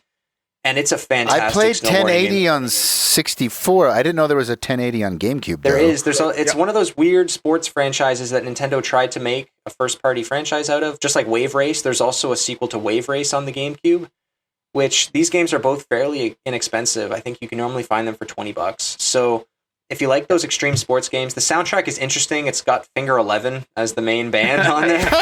so it's like Finger Purple Butt Monkeys. Yeah, and like Cauterize is on there. It's a very early 2000s rock game with the music, and it's supposed to be that cool kind of angsty. So it looks a lot like SSX. You're looking at it right now. I played this game to death because I didn't know what SSX was. I just had this, and it's a really fun snowboarding game. When you're going real fast, you feel powerful. I never could snowboard, but this game made me feel like I might be able to one day. Another two that I can recommend here are Time Splitters 2. Oh, Time Splitters 2 is amazing. Yeah, yes. Yeah. Everybody knows made by that. the same people who made GoldenEye. I feel like not a lot of people know that, though. No? I didn't know that. It's only like that's a Rare, or was it people left Rare and formed a new studio? Right. Is that what happened? Yeah. So it basically, it's honestly like 90% of the GoldenEye team who made this studio. So it's basically GoldenEye 2.0. There's also Burnout 2, which is a fantastic game. Yeah. Yeah. Burnout 2 is like car crash porn, basically. It's so much fun to play. Godzilla to Destroy All Monsters Melee, which we mentioned earlier, is also a game that no one talks about, unfortunately, and I've never seen it done since. Maybe Rampage would come closest. Yeah. But it's such a cool and unique game. Yeah. It's just big monsters fighting in cities. You can use buildings to hit each other with. So if you're into the big monsters like Pacific Rim or Godzilla, obviously it's a must pick up game. That's one of the games that's actually jumped up in price a lot recently, I believe. Mm-hmm. People heard it. They heard us talk about it. Yeah. And that, again, it's just a few people. I only played this game for a weekend when I was a kid because a friend of mine rented it and we played it at a sleepover to death. And I picked it up again a few years later from a store because I saw it and instantly remembered it. And it's just dumb fun. There's no story. Yeah. Dude, this looks awesome as shit. Yeah. And this looks so cool. This looks badass. I've never seen buildings being able to like blow, because this is a 2002 game. So I've never seen buildings like blow up. They could put in games like this. They could put a game like this out every year and I'd buy 2 copies every time. But yeah, Yeah, it reminds me of like Ergeiz. Like it's not a fighting like a flat plane fighting game like Street Fighter, a traditional fighting game. It's that like Dragon Ball Z Fighter kind of. Yeah, Dragon Ball Z Fighter ish. Yeah, except you play giant ass monsters. Right. Yeah, and you can destroy the cities, and eventually like military show up because obviously they need to get called in to deal with it. Mothra shows up, so there's like a lot of just Godzilla lore characters from the Japanese movies and the American movies. You can play as the Matthew Broderick Godzilla or the classic Godzilla. So that's just a fighting game that was on GameCube that not a lot of people talk about. Since GameCube didn't have Mortal Kombats and Street Fighters, we had Godzilla games. Another game that I would like to throw into the hat for a random game that is, again, a good budget title is, most people talk about Mario Party games on N64 and GameCube being the ultimate party experience, but there's a SpongeBob party game on GameCube called Lights, Camera, Pants, which is just a fantastic minigame collection to play. It's actually a good game. It's actually shouldn't be as good as it is, and it's really easy to find, and it's not going to break your budget. So if you're looking for Mario Party games, but you don't have enough money, enough $100 to spend on Mario Party 4, pick up Lights, Camera, Pants if you like that type of game. There's a story to it, but really the mini games are where it's at. There's rhythm games, and there's like Overcooked, an indie game, modern game, Overcooked. There's levels like that. So yeah, you gotta like, you're fishing for beach balls. Again, these are all games that are probably just iPhone games now, but we didn't have those when we were kids. So we had these. Mike and I used to play this game all the time after hockey games or something, and we'd unlock everything. It's funny because my girlfriend actually knows this game really well, and I remember when she saw it on my shelf, she was like, "Oh my god, you have Lights, Camera, Pants? That's for GameCube?" And I was like, "That's for other systems." Yeah, exactly. Dude, it's funny you mentioned you guys play hockey. Yep. Yeah. It's so stereotypical. Only thing I know about Canada. Have you guys heard of the show Letterkenny? Oh yeah, of course. Yeah. Is that how accurate is that? Because that's all I have ever been exposed to Canadian. It's just like Hicktown, Canada. Just like the States has like urban and like non-urban areas. Like it's the same kind of thing. But you're asking if it's accurate. It's pretty close, right, Mike? Like it's very accurate to. Well, like, you guys Northern don't Ontario. seem like the hockey players in that show. You're way smarter than those guys. We're from Toronto. We're from a big city of almost 2 million people, so it's a little bit 4 million people. Okay, wow, 4 million people. But yeah, if you go, people forget that Toronto is like the third biggest city in North America. It's huge, yeah. So yeah, we played ice hockey and we played street hockey in the summer, so that stereotype we fit fairly well. But yeah, if you go into the northern areas of Ontario, especially like if you drive 3-4 hours, look for small towns with 5,000 people, you'll get people like Letterkenny, hands down. Also, trailer. There's also Trailer Park Boys, which is a little less accurate, but still hilarious. Well, that's like the East Coast. Yeah, like that. It just, again, like it's very much like the States, right? You have your regions, and every region has their own kind of shtick. And like us being from big city, we could be from any big city in the States or Canada. It doesn't matter, right? Because Vancouver, Montreal, and Toronto are basically like their own things, and then outside of that, then it becomes Letterkenny. It's funny because half of our listeners are actually from America. So, and Mike and I, every month we look at our numbers, and it's just, okay, 50% again, US. It's like, who's listening to us? And then we don't know anybody. It's funny. So, yeah. All I knew about Canadians was that the stereotype was super nice. Okay. That's about it. Everyone's super nice. And then I saw Letterkenny, and I was like, apparently everyone's fucking funny, too. Because that show is goddamn hilarious. Well, we have some of the best comedians ever who are Canadian. John Candy, Jim Carrey. I didn't know Jim Carrey was from Canada. The Bare Naked Ladies. Yep. Yeah, Jim Carrey's Canadian. Yeah, I mean, we got Martin Short. The list goes on. We got a lot of good Canadian content. Yep. No, was there any difference between the games that get released in Canada versus America? No. So sometimes Canada will have different box arts depending on like, and by sometimes I mean like rarely. Sometimes we'll get like the PAL box arts, because I think it's Ubisoft who actually gives us the PAL artworks for some of the games. Maybe because Ubisoft obviously is a France company. But in the early 2000s or late 90s, they got in a tax trouble with the French government, and they said, "Fuck you guys, we're gonna move to Montreal." So their head office is technically in Montreal now because of tax reasons. But so I know that they would release the PAL games, which are the France games, to Canada because of that reason. There's also a couple of fun things like Eternal Darkness which is made by Silicon Knights, a Canadian company, it has a developed in Canada patch on the Canadian copy. Yeah. As far as we know, again speculating, but as far as we know through Reddit and other platforms, we couldn't find anything saying that there is another copy, another game that has the developed in Canada logo on it. So I guess that's another fun one. But they don't change anything else like controls, or there's no language differences. They have the only for and seulement for like the French version on there on the little corner. Is your game ESRB the same as the US, like KATM, all that stuff? Yeah, PAL is PAL is in the UK and Australia, but yeah, we get the same ETM adult only occasionally. But it's the same rating. Yeah, weird system. because our movie ratings are different than the States, which I always found weird. Yeah. What are your movie ratings? You guys have PG-13, right? That's like step below R, yeah. Yeah, so we have 14A. And we have 18A too? We also have 18A and then R. Which I never understood the difference. We used to sneak R movies all the time when we were kids anyway, so it didn't matter. Yeah. That's I mean, look, you buy a ticket for this movie, you go over to that movie once you get past exactly. the guy. Bada bing, bada boom, man, no problem. Exactly. In video games, though, I don't think there's a huge difference. We get all the same games. I think we get the exact same games for the most part, and then we just have to deal with inflation because all of your guys' games new is still 60, right? 60, yeah. Yeah, we pay $79.99 plus tax for new games. So it ends up being $90.39, I think, for a new game. Damn, dude, you guys, that's like $30 more. Yeah. Basically, yeah. And we have higher taxes too, right? So yeah, we have 13% sales tax. So yeah. You have 14% sales, and then you have income tax too, right?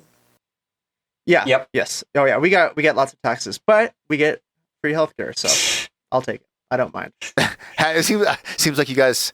I don't know. I don't know shit for fuck when it comes to politics. I'm the last person that should ever discuss anything about running a country. We try to not talk about politics on the podcast whenever possible. Yeah, but I know people like to argue about that subject. Yeah, and I mean the nice thing with Canada is that like because free healthcare has been around since the late 50s, there's never been an argument about people being like we shouldn't have free healthcare. No. So really, that's like is it like you basically everyone's like this is awesome? Yeah, because it's just being ingrained in the culture. Oh, so it's standard really fare now. If anyone were to argue it, you'd just be like, what? Yeah. Why? Yeah, it's just nice to go to a doctor's office and walk out with no bill. Like, I don't know, it's just... It's obviously different in the States because it's oh my God, it's such a hot topic in the States. Yes. Jesus. Which is like... It's nice when you do things early, then it's like, okay, like, let's just worry about this down the line. Yeah. Yeah, dude, we pay... You guys pay more in taxes. We pay... It is ridiculous what we pay for healthcare. Yeah, my mom's family is in California, so I know the stories. I paid after insurance. I paid $15,000 for my last kid. Wow. To have a child, I'm still paying it off.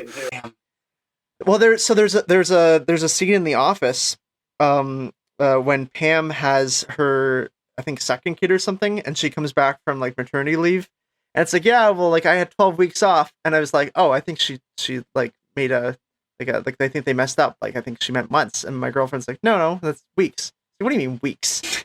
She's like, yeah, in the US they get 12 weeks. I was like, are you kidding? 12 weeks? That's it? We get 12 to 18 months. We get at least 12 months. Yeah. And the you can split it between the dad and the mom as well. Mm-hmm. Dude, I work for myself now, but my second child, I was an account manager at a marketing agency. And we had like someone quit before, and me and my boss who were over me, it wasn't his fault either. We both had kids within a week of each other. So it was kind of a special situation, and we were like handling all the clients. So I was working in the room while we were giving birth, like up and like there was no time off, like zero time off. Like it just, I would lose my job because they were like, you got to do, your shit's got to get done. We don't care. At the end of the day, your shit's got to get done. Mm-hmm. Yep, of course. It's actually kind of funny when elections roll around for us, what they talk about. Because like the last election or just political issues, when there's no COVID, the issue, I remember last year, I think it was, there was a huge problem about whether or not they should teach like sex ed in school, and that was the hot topic. Was like, how do we teach kids how to have sex? And that was the biggest problem in the country for a while, or at least in our province. You guys are so nice, right? Like there's not enough issues to go around. That like obviously we have environmental issues and we have issues with housing and not enough people getting food to eat and water to drink. But for some reason, the main topic was just how do we teach kids how to have sex. Yeah, we've had decent luck of like, I guess our partisan issues are usually like this far apart, where in the US, like, the issues are this far apart. Mm-hmm. It can't even fit on the screen. dude. They're so far apart. I'm like, man, I think we're gonna like split into some states or some shit. I don't know what's gonna happen. Yeah, it's crazy. scary. Like family members hate each other. Like this commonplace now. I know. It's crazy. Yeah, we have our own problems for sure. Alberta, which is like the Texas of Canada, they don't like us. So And Quebec's always trying to leave too. Quebec's always trying to split. Oh yeah, Quebec's always trying to leave. Yeah. Wow, they are your Texas. That's hilarious. Quebec's the other Texas. Yeah. Well, so I mean, I don't want to offend people on the podcast, but I'm going to do my Texas accent. So when my dad used to go to Texas, Dallas, and Fort Worth a lot for work, and one time, I guess he was working with a client, and the client comes to him and is like, "Oh, you're from Canada? Well, we love Canada down here. We love Quebec because Quebec, that they tried to leave Canada, and we're going up there to Quebec, and we're going to learn how they tried to leave. And they got really close, and maybe we can do it too." Yeah, if anyone's gonna do it, it's Texas. Texas is they're wild, but they're for us, it's Quebec too. See, at least Quebec has the thing where they have a different language. Like they're already like, But Mike, we got a different language. It's awkward though because we have the Maritime provinces on the other side. So if they wanted to come over to Ontario, they'd have to drive through this other country to get to the rest of Canada. It's like they'd be like our Alaska at that point. Yeah, they almost seceded. It was in '95. It was 51-49, so it was very close. But video games, man. In your research, I liked how you talked about Super Monkey Ball being used by surgeons, like a really random fact. Is anything like, have you done any research on like how the GameCube came to be, like, or cool facts about the GameCube that you have found during the podcast that people might not know about? Either games or the GameCube is actually not a cube. It's got the top little round part, right? Yeah, it's technically not a full cube. Neil, do you remember the dimensions? No, but it's a rectangular prism. It's actually not a cube. It's a square on top, and then it's not a perfect. It's just our stupid. That's a stupid fact. Do you mean like on the console? No, that's not. They called it the GameCube, and it's not a cube. Well, with the Game Boy Advance adapter, it's technically a cube. I usually have a GameCube in my room to show, but I don't. No, we have a lot of. We try and do as many fun facts as we can about the cube and just about games for it. One of our favorites that we learned recently was in Resident Evil. So the original Resident Evil, so not necessarily the GameCube game, but the director's cut.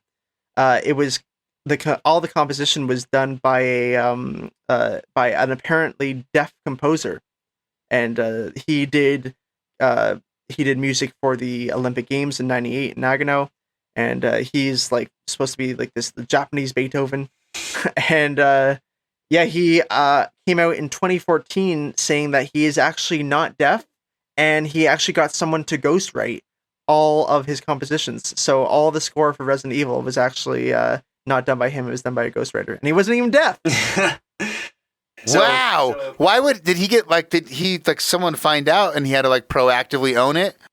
Yeah. So I guess a guy, this Japanese newspaper was doing an article on him, and they were gonna like give us part of a documentary, and because obviously this guy is like incredible, he's had all these accolades, and so the journalist went to interview him, and he was doing a lot of like strange things, like. He would, like, when noises happen, sometimes he'd do a quick look, and then other times he wouldn't.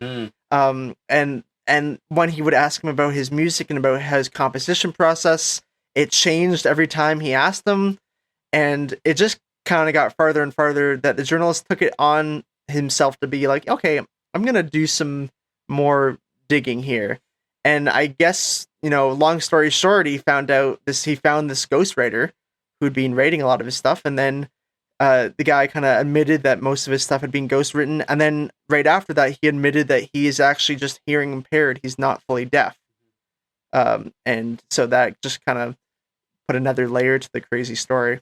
Yeah, it's just random small stuff like that we keep uncovering, and we have on our Instagram page. We like to post 3 times a week. We advertise the episode. We like to do a collection post, and then we also do our little "Did you know" facts as well. Try to just summarize one funny thing that we found in that episode and try and sort of just capture it, put it in words, put an image next to it, and then hopefully somebody learns something new that didn't necessarily listen to the episode.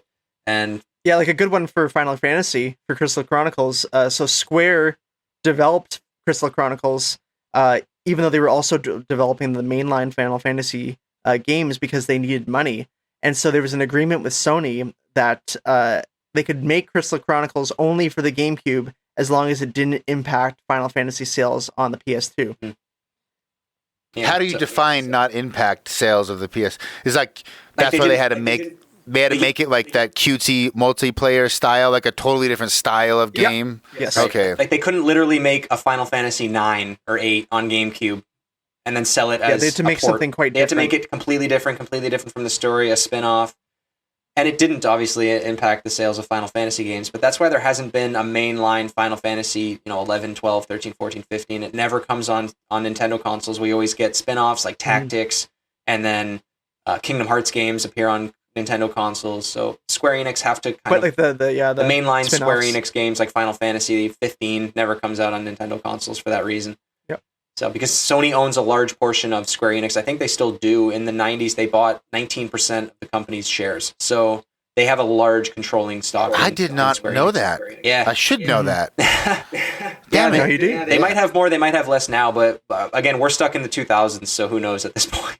They still have a controlling stock. At one point, they had 19%. At one point, they did, and that's why Square Enix was which is enough to say stuff. Yeah, Square Enix was Square Enix has been in trouble a bunch of times financially. That's why Final Fantasy was supposed to be their last game, but they made that Final Fantasy movie, Spirits Within. Yeah, and that movie cost them millions. Movie bombed, so they had to start to play in Nintendo's backyard again and make games for Nintendo, which they did on the NES and the Super NES, and those games are great. And yeah, that's our favorite game to play. Is how many times has Square almost gone bankrupt? Yeah, right. Yeah, but Final Fantasy VII was in the same spot too. It saved them. Yeah. Mm-hmm. Yeah. Yes. Yeah. Yep. So it's just weird random facts like that. Mike's way better at remembering things. I have a terrible memory. Like after we record a podcast, I forget everything we learn. It's so bad. But yeah, it's fun to learn one thing an episode like that. The GameCube's not a cube is probably the best one so far. I mean, it was originally called the Dolphin, which is why there's the Dolphin emulator. I didn't know that. That's why they call it Dolphin. Yeah. Yep. That makes total sense. Mm-hmm. Yep. And like in Super Mario Sunshine, it's Isle Delfino, which is like Isle Dolphin, and the island's in the shape of a dolphin, so it's all connected. I wonder why they changed it. I actually think Dolphin's cooler than GameCube. Yeah, I think GameCube at the time. He's like, nah. If you're thinking of early 2000s, that's a edgy title. Yeah. GameCube. Mm-hmm. Yeah, Yeah. That works. I mean, the Wii was supposed to be called the Revolution. Yeah. Which would have been pretty sweet. And then the Nintendo Revolution. And then the Wii U was Project Cafe. And then like Switch was NX. Switch was NX for the longest time. So yeah, but you knew that was never going to be all consoles have code names. Their code name. Yeah, when they're in development, they all have it. And I don't know why Sony even makes code names for their consoles when everybody knows they're just going to come out with the PlayStation 5. What could it be? Yeah, they're just going to change that. And then meanwhile, Xbox's code names are actually like better legible. Than what they freaking yes. Oh man. Can you imagine being a parent and having your kid ask you for an Xbox? If you're going to the store and you're like, oh, what Xboxes are there? Well, we have the Xbox One, we have the Xbox One X, we have the Xbox One S, we have the Xbox Series X. Okay, which one's cheaper? Like, yeah, I was just thinking kind of what Neil said at the beginning, like your parents didn't necessarily know Halo wasn't on other consoles. They're just like, I thought we didn't mention it. Like, I wonder how many consoles were purchased just because the parents were like, that one, like whatever, right? And how much that influences console sales. But right now, I can see that happening. Yeah, parents now, I get confused with the Xbox like naming conventions. I don't know which ones are in which order. Once you get past I know it's Xbox Well, one OG one, I guess.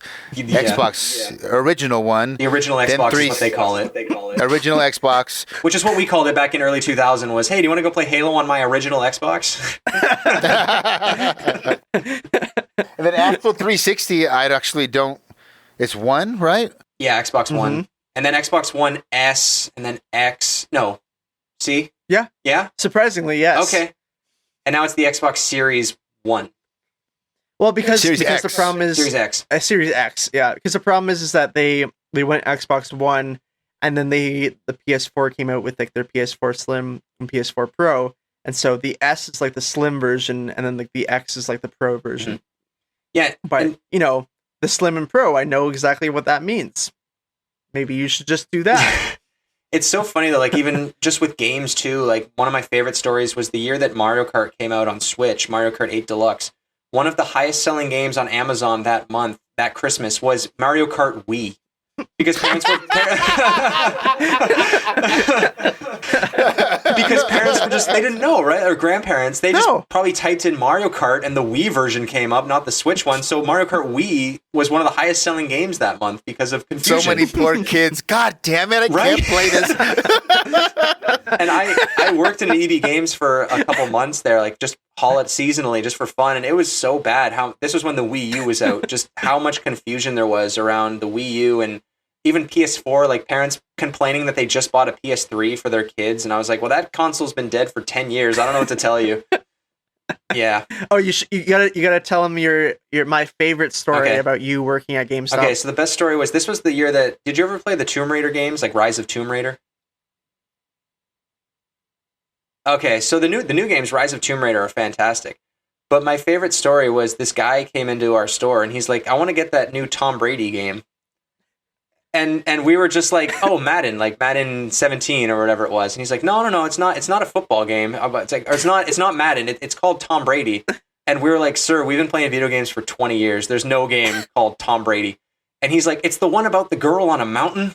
And we were like, Tomb Raider? And like, so for the rest of that holiday, we were like the rise of Tom Brady.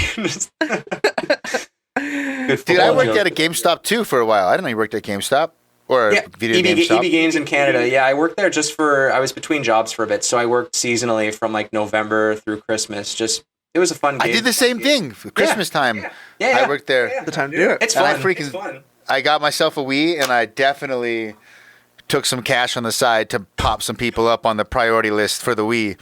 I was slinging I didn't and get danging. that Yeah, ballsy. baby. I did it for two people. I hooked two Yeah, people you also up. didn't. You also had the Wii U coming out, Neil. Not No, I worked. Not the Wii. I was in a really dark time. Well, it wasn't a dark time. I think the only launches. It was like 2014, It was 2015. 2016. I worked. I think the only launches we had were Watch Dogs 2 and Final Fantasy 15. So like, it wasn't the most exciting time to work in an EB Games, but it was still fun. But yeah. So anyway, Kate, I thought I would ask you just one simple question to do with games. What's your favorite video game of all time? Oh my God, that's a loaded Well, it's question. not. It's a simple question. Everybody has an answer ready usually. Yeah, I guess. It depends on like you can't like look. I have two kids. I don't know if you guys have kids. Nope. I love them, but I love them different. Like they're Neil's my different. child. The relationships. It's like, and that's that way with. I love a lot of games, and there's probably only a handful of games that would be even in consideration. Okay. But it really just depends on like the day you catch me. I'm catching you on today. I'm not going to date your podcast in case I don't know. And I guess we're looking for not your like favorite game of all time, but we're looking for a game that you could go back to at any point that you would love to play any day of the week. That's way different. Games that I can still play. And why is it Mary Kate and Ashley Magical Mystery Mall? Yeah. God, are you psychic? Damn it. Well, my secret's out. I would. God damn. It's hard, right?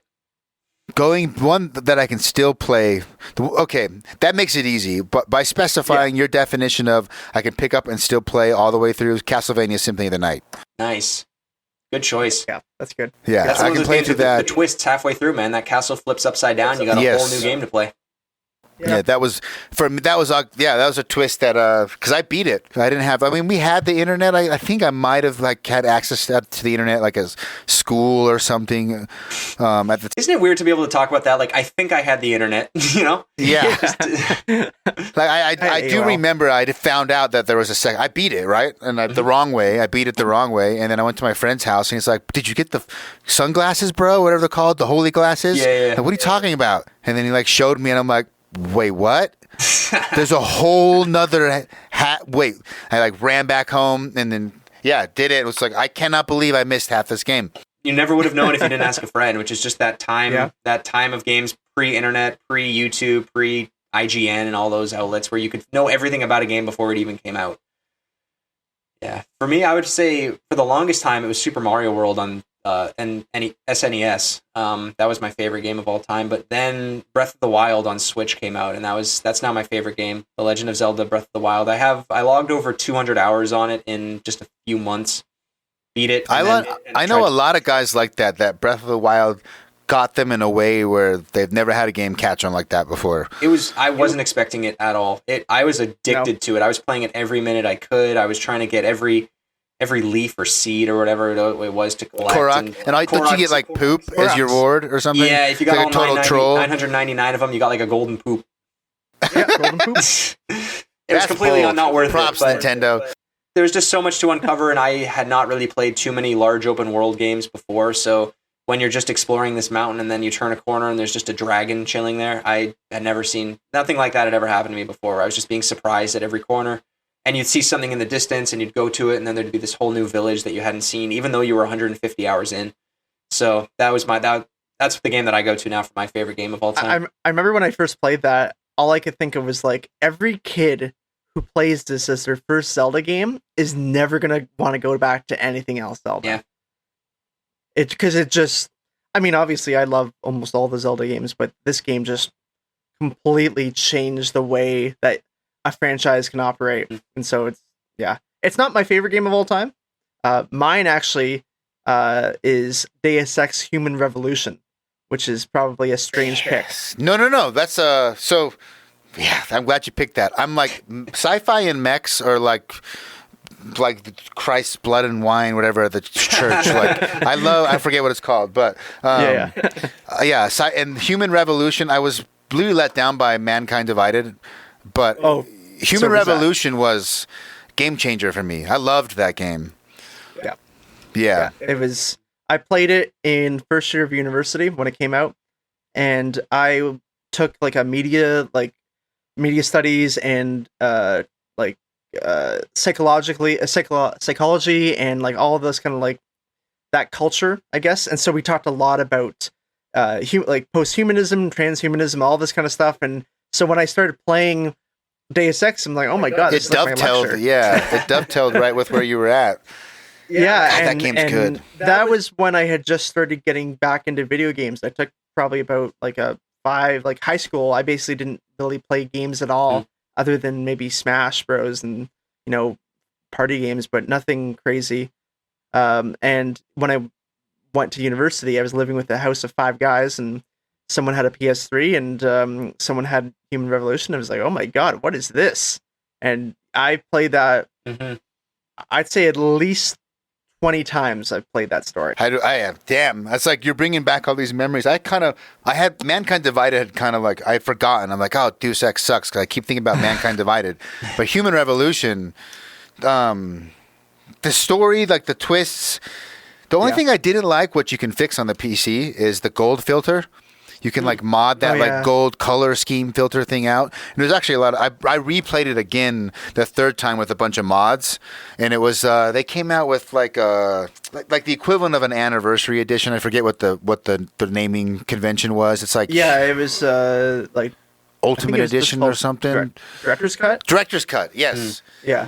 The Director's Cut has a really robust modding community for the PC, and so you can. You can basically make that game almost semi-next gen. So I played through it again like a year and a half ago. I want to be that. What's his name? Is his name Alex or the main guy? Adam Jensen. Adam. Only thing, I used to think his sunglasses were cool. Like but now I kind of think they're cheesy. But Yeah, He looks it's a bit little like cheesy. maybe he listens to like Disturbed and drinks Monster Energy drink. He's a big new metal fan. Yeah. yeah, he's a big new metal fan. He's driving to Limp Bizkit on his way home from work. yeah. Here's another fun GameCube fact. So Disney has a lot of exclusive games on the GameCube. Disney Extreme Skateboarding for the GameCube, exclusive for the GameCube, has a new metal Disney soundtrack. Wait, is that satire? So it's hard. It's hard to describe, but it's like, think of like a Disney soundtrack, and then just like new metal for like it. Basically, it's not like Disney songs that are made into new metal. But it's just like a happy new metal soundtrack. It's not Disney happy tracks. new And metal. I thought they were like Disney remixes done new metal style. That would be amazing. And I think this game uses the Tony Hawk engine too. There's one of the Disney skateboarding games that uses... we get them mixed up. Yeah, I don't think we've covered this game yet, but we covered it by accident in one of our episodes. Wait, is it this one or is it the normal skateboarding one that has the new metal? Can't tell which one we're watching. I'm just watching it. I think this is the right one. It looks pretty good. Yeah. It looks good. It's I think this one is actually like a decent game. Yeah. The other one is like almost unplayable. Yeah, there's Disney Sports Skateboarding, and there's like a Disney Extreme Skateboarding, which... Obviously we would get them mixed up. Yeah. That's the thing, is like you think about these games and like going back to them will be tough, but then every time we look up a game that we've never heard of, our response is always, this game looks good. Like it's just... Like we were watching... A lot of times, watching a gameplay of Curious George on GameCube, and Mike was like, I'm going to buy this game. Like it looked fun. Oh, that game looks sick. It looked like Donkey Kong 64. Game looks really good. Yeah. So... Yeah. Was there a Donkey Kong on GameCube? I don't think there was. There's the Donkey Kongas. So there was the ones where you actually had the beats, and there was supposed to be Donkey Kong Racing for the GameCube, but that got canceled when Rare got bought by Microsoft. There was Donkey Kong Jungle Beat, which is the closest thing to like a Donkey Kong Country game on GameCube, which was the game with the bongos that you had to hit the bongos to move and to jump, and you clapped, and that was your attack. But we never got like a Donkey Kong Country game until the Donkey Kong Country Returns on Wii. Yeah. But yeah, so we had 2 rhythm games on GameCube, sort of like that Guitar Hero phase where everyone was making rhythm games. They made a Donkey Kong rhythm game where you played like weird songs too, like Mighty Mighty Boss Tones, I think was on there, and like weird pop punk bands like Sum 41 or Good Charlotte is on every album or every game. We find there's some Canadian content. Good old Canadian punk band. But yeah, Good Charlotte's Anthem was on every single game in the 2000s for some reason. But yeah, there were 3 Donkey Kong official games on the GameCube. Was there? Did you play that third person Star Fox Adventures? I think. Yeah. Have you guys played that? Yep. I'm always curious about that game because I like Star Fox on the 64 a lot. So you and would the Super not like Nintendo. Star Fox Adventures. But yeah, it's a third it's funny person game, because right? Neil always hated that game, and when we did our episode on it, he actually kind of came around a bit because he realized that it's not a good Star Fox game, but it's a good game. Mm. Yeah, like What's good about it? So it's just a good adventure game. So if you're into a game that's just... It's probably the best looking game on the GameCube. If it was just called Adventures, it would be fine.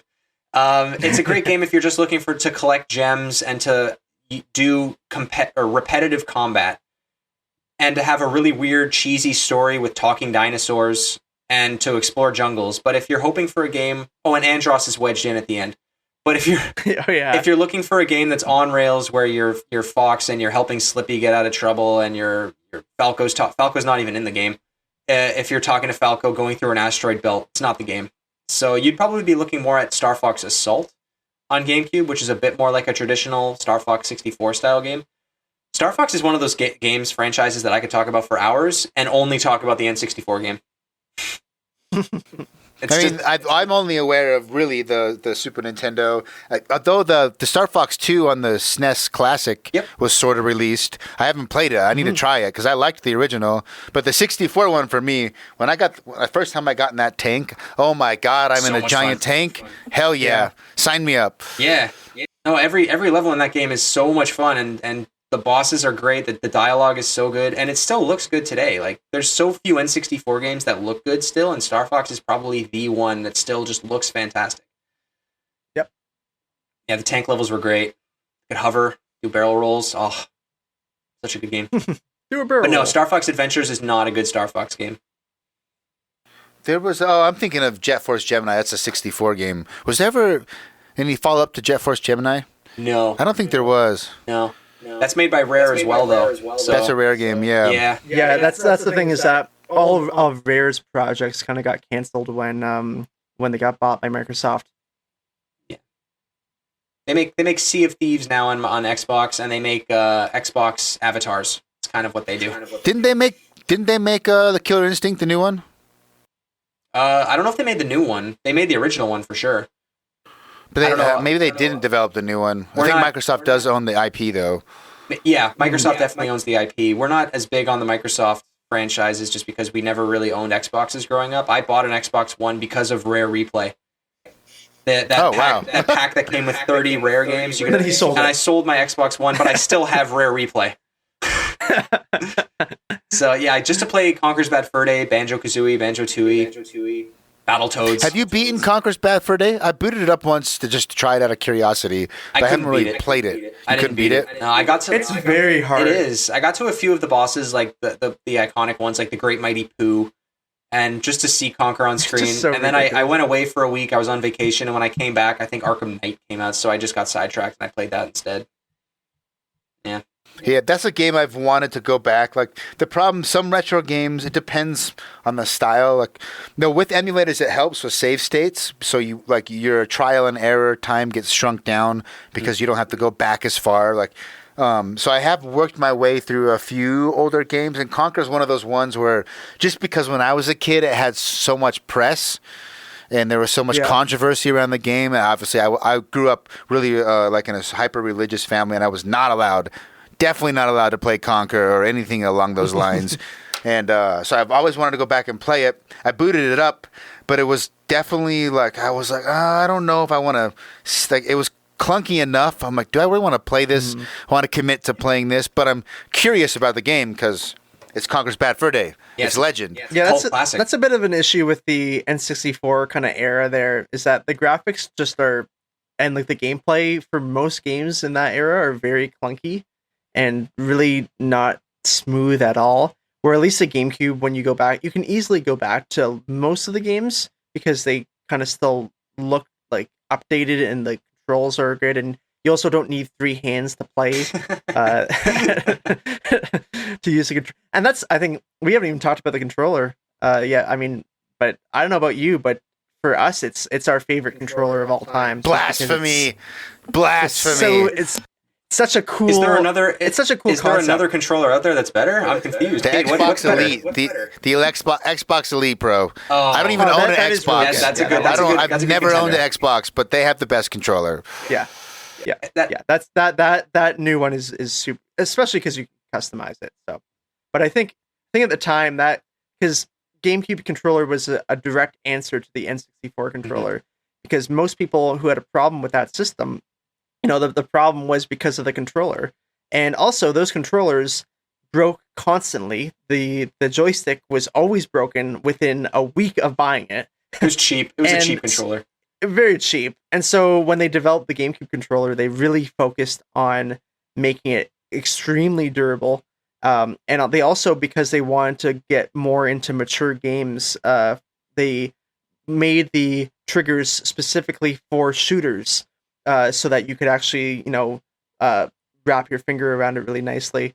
And it was the first ever analog trigger as well, in that sense, because you could actually change, for a lot of games, depending on how hard you pressed it, that would change what was going on, like for Sunshine, for example, right? So, yeah, that controller is so interesting, especially having the massive A, the small B, the Y and X on the Y and X axes. Yeah. I guess the only reason I would say it's not the GOAT, I do like the controller a lot, especially the form factor. I'm a little biased because the only time I've spent extensively, and it is a lot of hours, is playing Smash. Even on modern Smash, the newest Smash, I get the adapter and I play on the GameCube controller because it's the best way to play Smash. So for Smash, like, I can't imagine playing on anything but a GameCube controller. That's the best way to play Smash, by far. Without a doubt. Yeah. The Switch Pro controller has done a pretty good job trying to emulate the success that the GameCube controller had, but I've toyed with it. I have this guy. I have from my Switch. It's the 8-bit Do. It's like a third party. It kind of looks like a Super Nintendo one. Okay. It's really just like a PS4, but it's compatible with Switch. You can play Smash on it, but it's just not. It's not the Anything same. that's not the GameCube controller, just not the same. Yeah. No, it's one of the. That's another reason why the GameCube is cool. Is that it's hung in. Its DNA is still in every console since the GameCube came out, where you could play Smash Bros. With a GameCube controller on Wii. And then they had to figure out a way, since they lost the GameCube ports on Wii U, they had to release this Smash Bros. Was an adapter through USB that you'd hook up to your Wii U, and then you could attach 4 GameCube controllers to play Smash Bros. On Wii U. And now they made that adapter compatible on the Switch, so it's only for Smash. Like, that's the only reason. Yep. And you can toy around with playing other games with a GameCube controller on Switch. Like, if you want to play Breath of the Wild or Mario Odyssey, you can. I play with the GameCube controller sometimes. But I didn't actually know that. I thought it was only compatible for Smash. No, you can use it for any other game. For the Switch, for the Switch, they didn't announce anything. They just let it happen because Nintendo has a really weird thing where they hate their history, so they don't like bringing up anything of the past. And so when they're forced to, it's really funny because, like, for the GameCube controller. Obviously, when they had to do it for the Switch, they don't even call it like a GameCube adapter. They call it a Super Smash Bros. Adapter. Yeah, they won't even use their own trademark. Yeah. And they don't even make the controllers anymore either. They made them for a short while, where you could buy a legitimate GameCube controller that would work on GameCube too. They made those in 2014 and 15 briefly. Now those controllers are really expensive because they're slightly longer. They're slightly longer cables, and now they don't make them anymore, but they just have this adapter that came out, and everyone needs controllers to hook them up to, but they don't. Like, I still have my original GameCube controllers, but imagine if you bought an Xbox Series X or whatever it is that's coming out in this month in November, and they said, yeah, you can play with the new Xbox Elite controller, or if you want, you can hook up your original Xbox controller to play Blinks the Time Cat on your Xbox One X. Like, just great reference. You went deep on that one. Oh yeah, Blinks is. I mean, how many people even know what Blinks is? Jesus Christ. Us three. But no other video game company is saying, like, yeah, well, you can hook up your controller from 20 years ago to play if you want. Like, Well, I don't know if you've ever heard my favorite story about Nintendo at Evo. In, I think it was 2015. Or 2014. It was when Smash 4 came out. And, Evo, obviously the big fighting tournament that happens every year. And Smash, like Melee is often center stage, or it's one of the stages. It's usually a big event. And Nintendo begged them, basically. They're like, hey, we have a new game that's out. I do remember reading some press about this. There was controversy. They wanted to push Melee to the side. Yeah, and they're like, we have this new game. Why don't you play this instead of this 14-year-old game? And they're like, no, I don't think so. And Nintendo's like, no, you are playing this game. That's it. You're not playing Melee anymore. Like, stop it.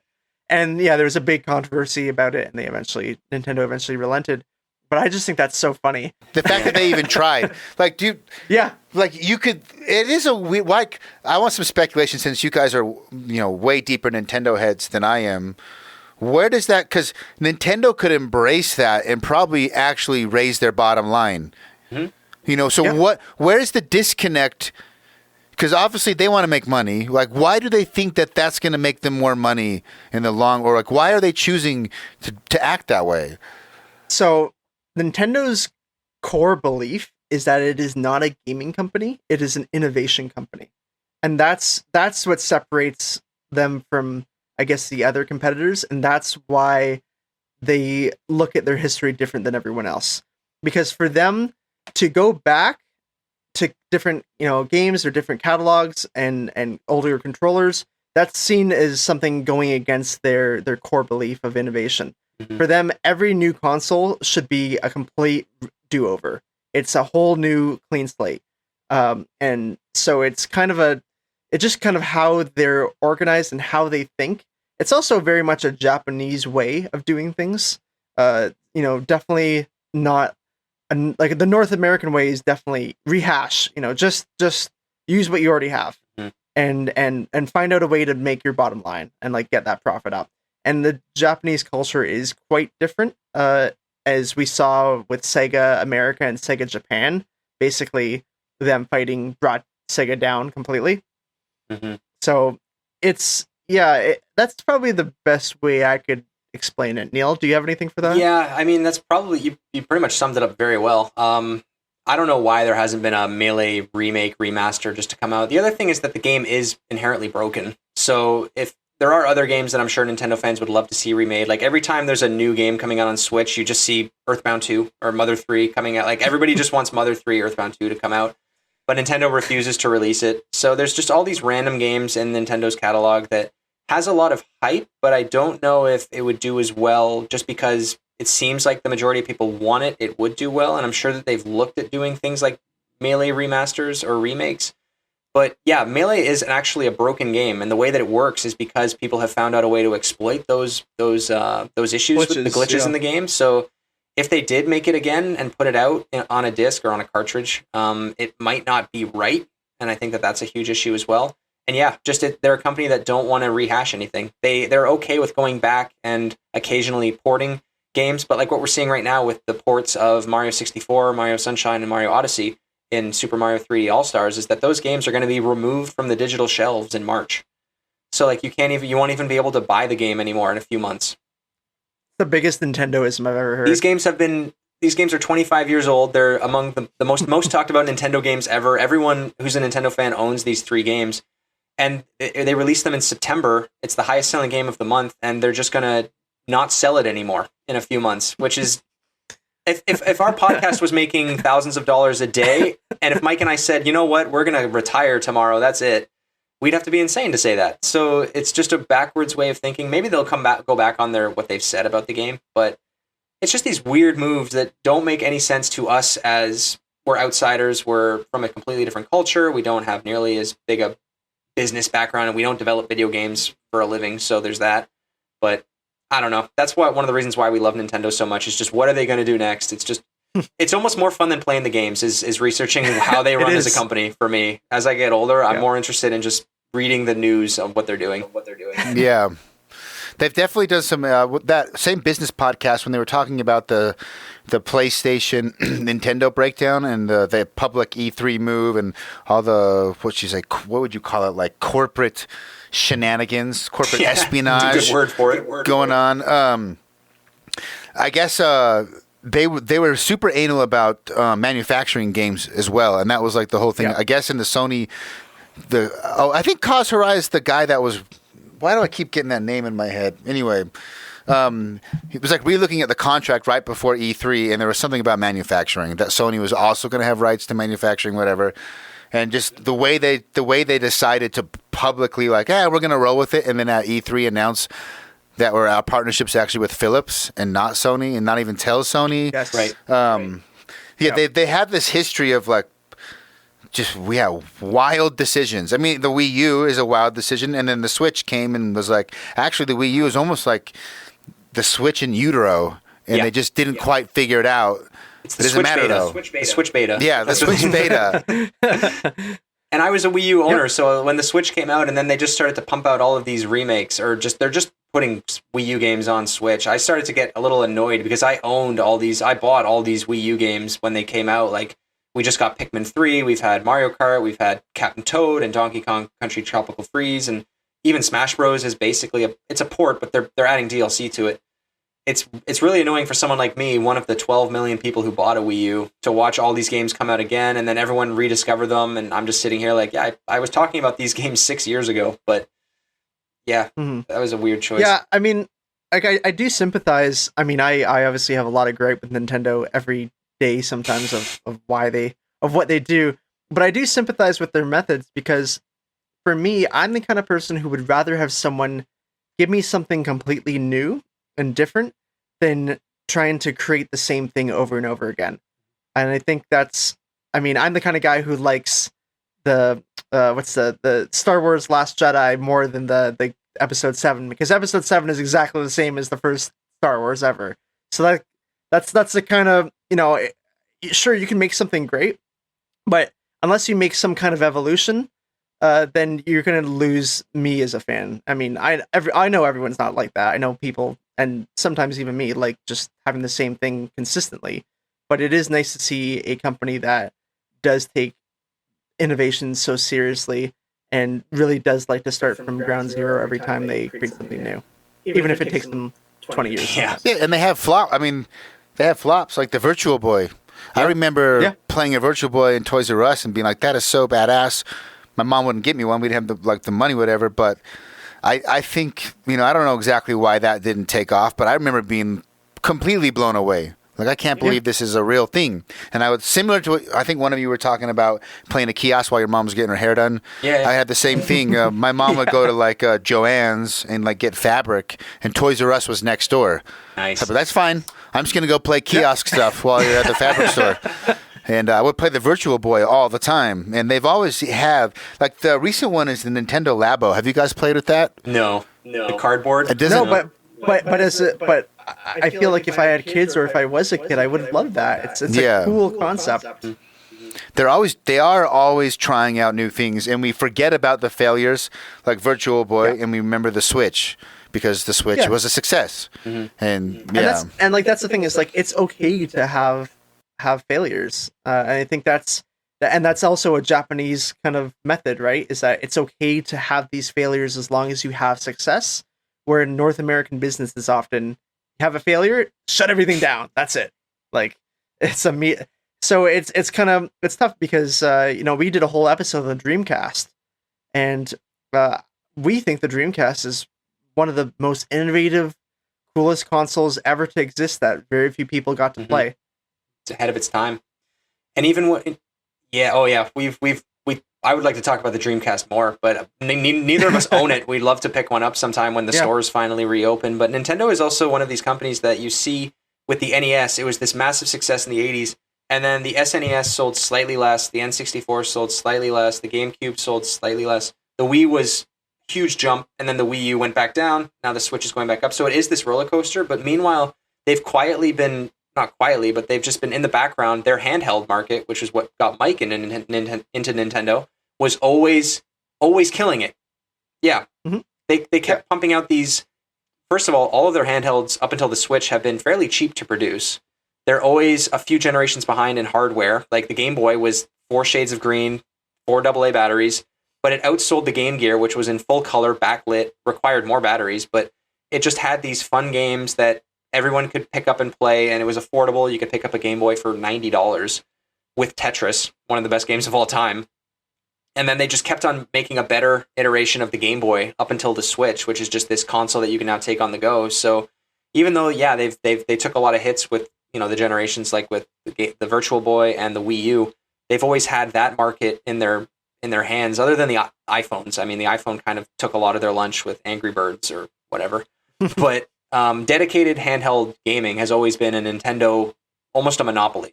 So almost. Intel phones basically. I mean, the Game Gear didn't do much. The PSP and the Vita did a little bit. Yeah, I think grand scheme compared to like the Nintendo DS is second to PS2, right? Mm-hmm. I think it's the second most selling yeah. Yep. So it's a juggernaut.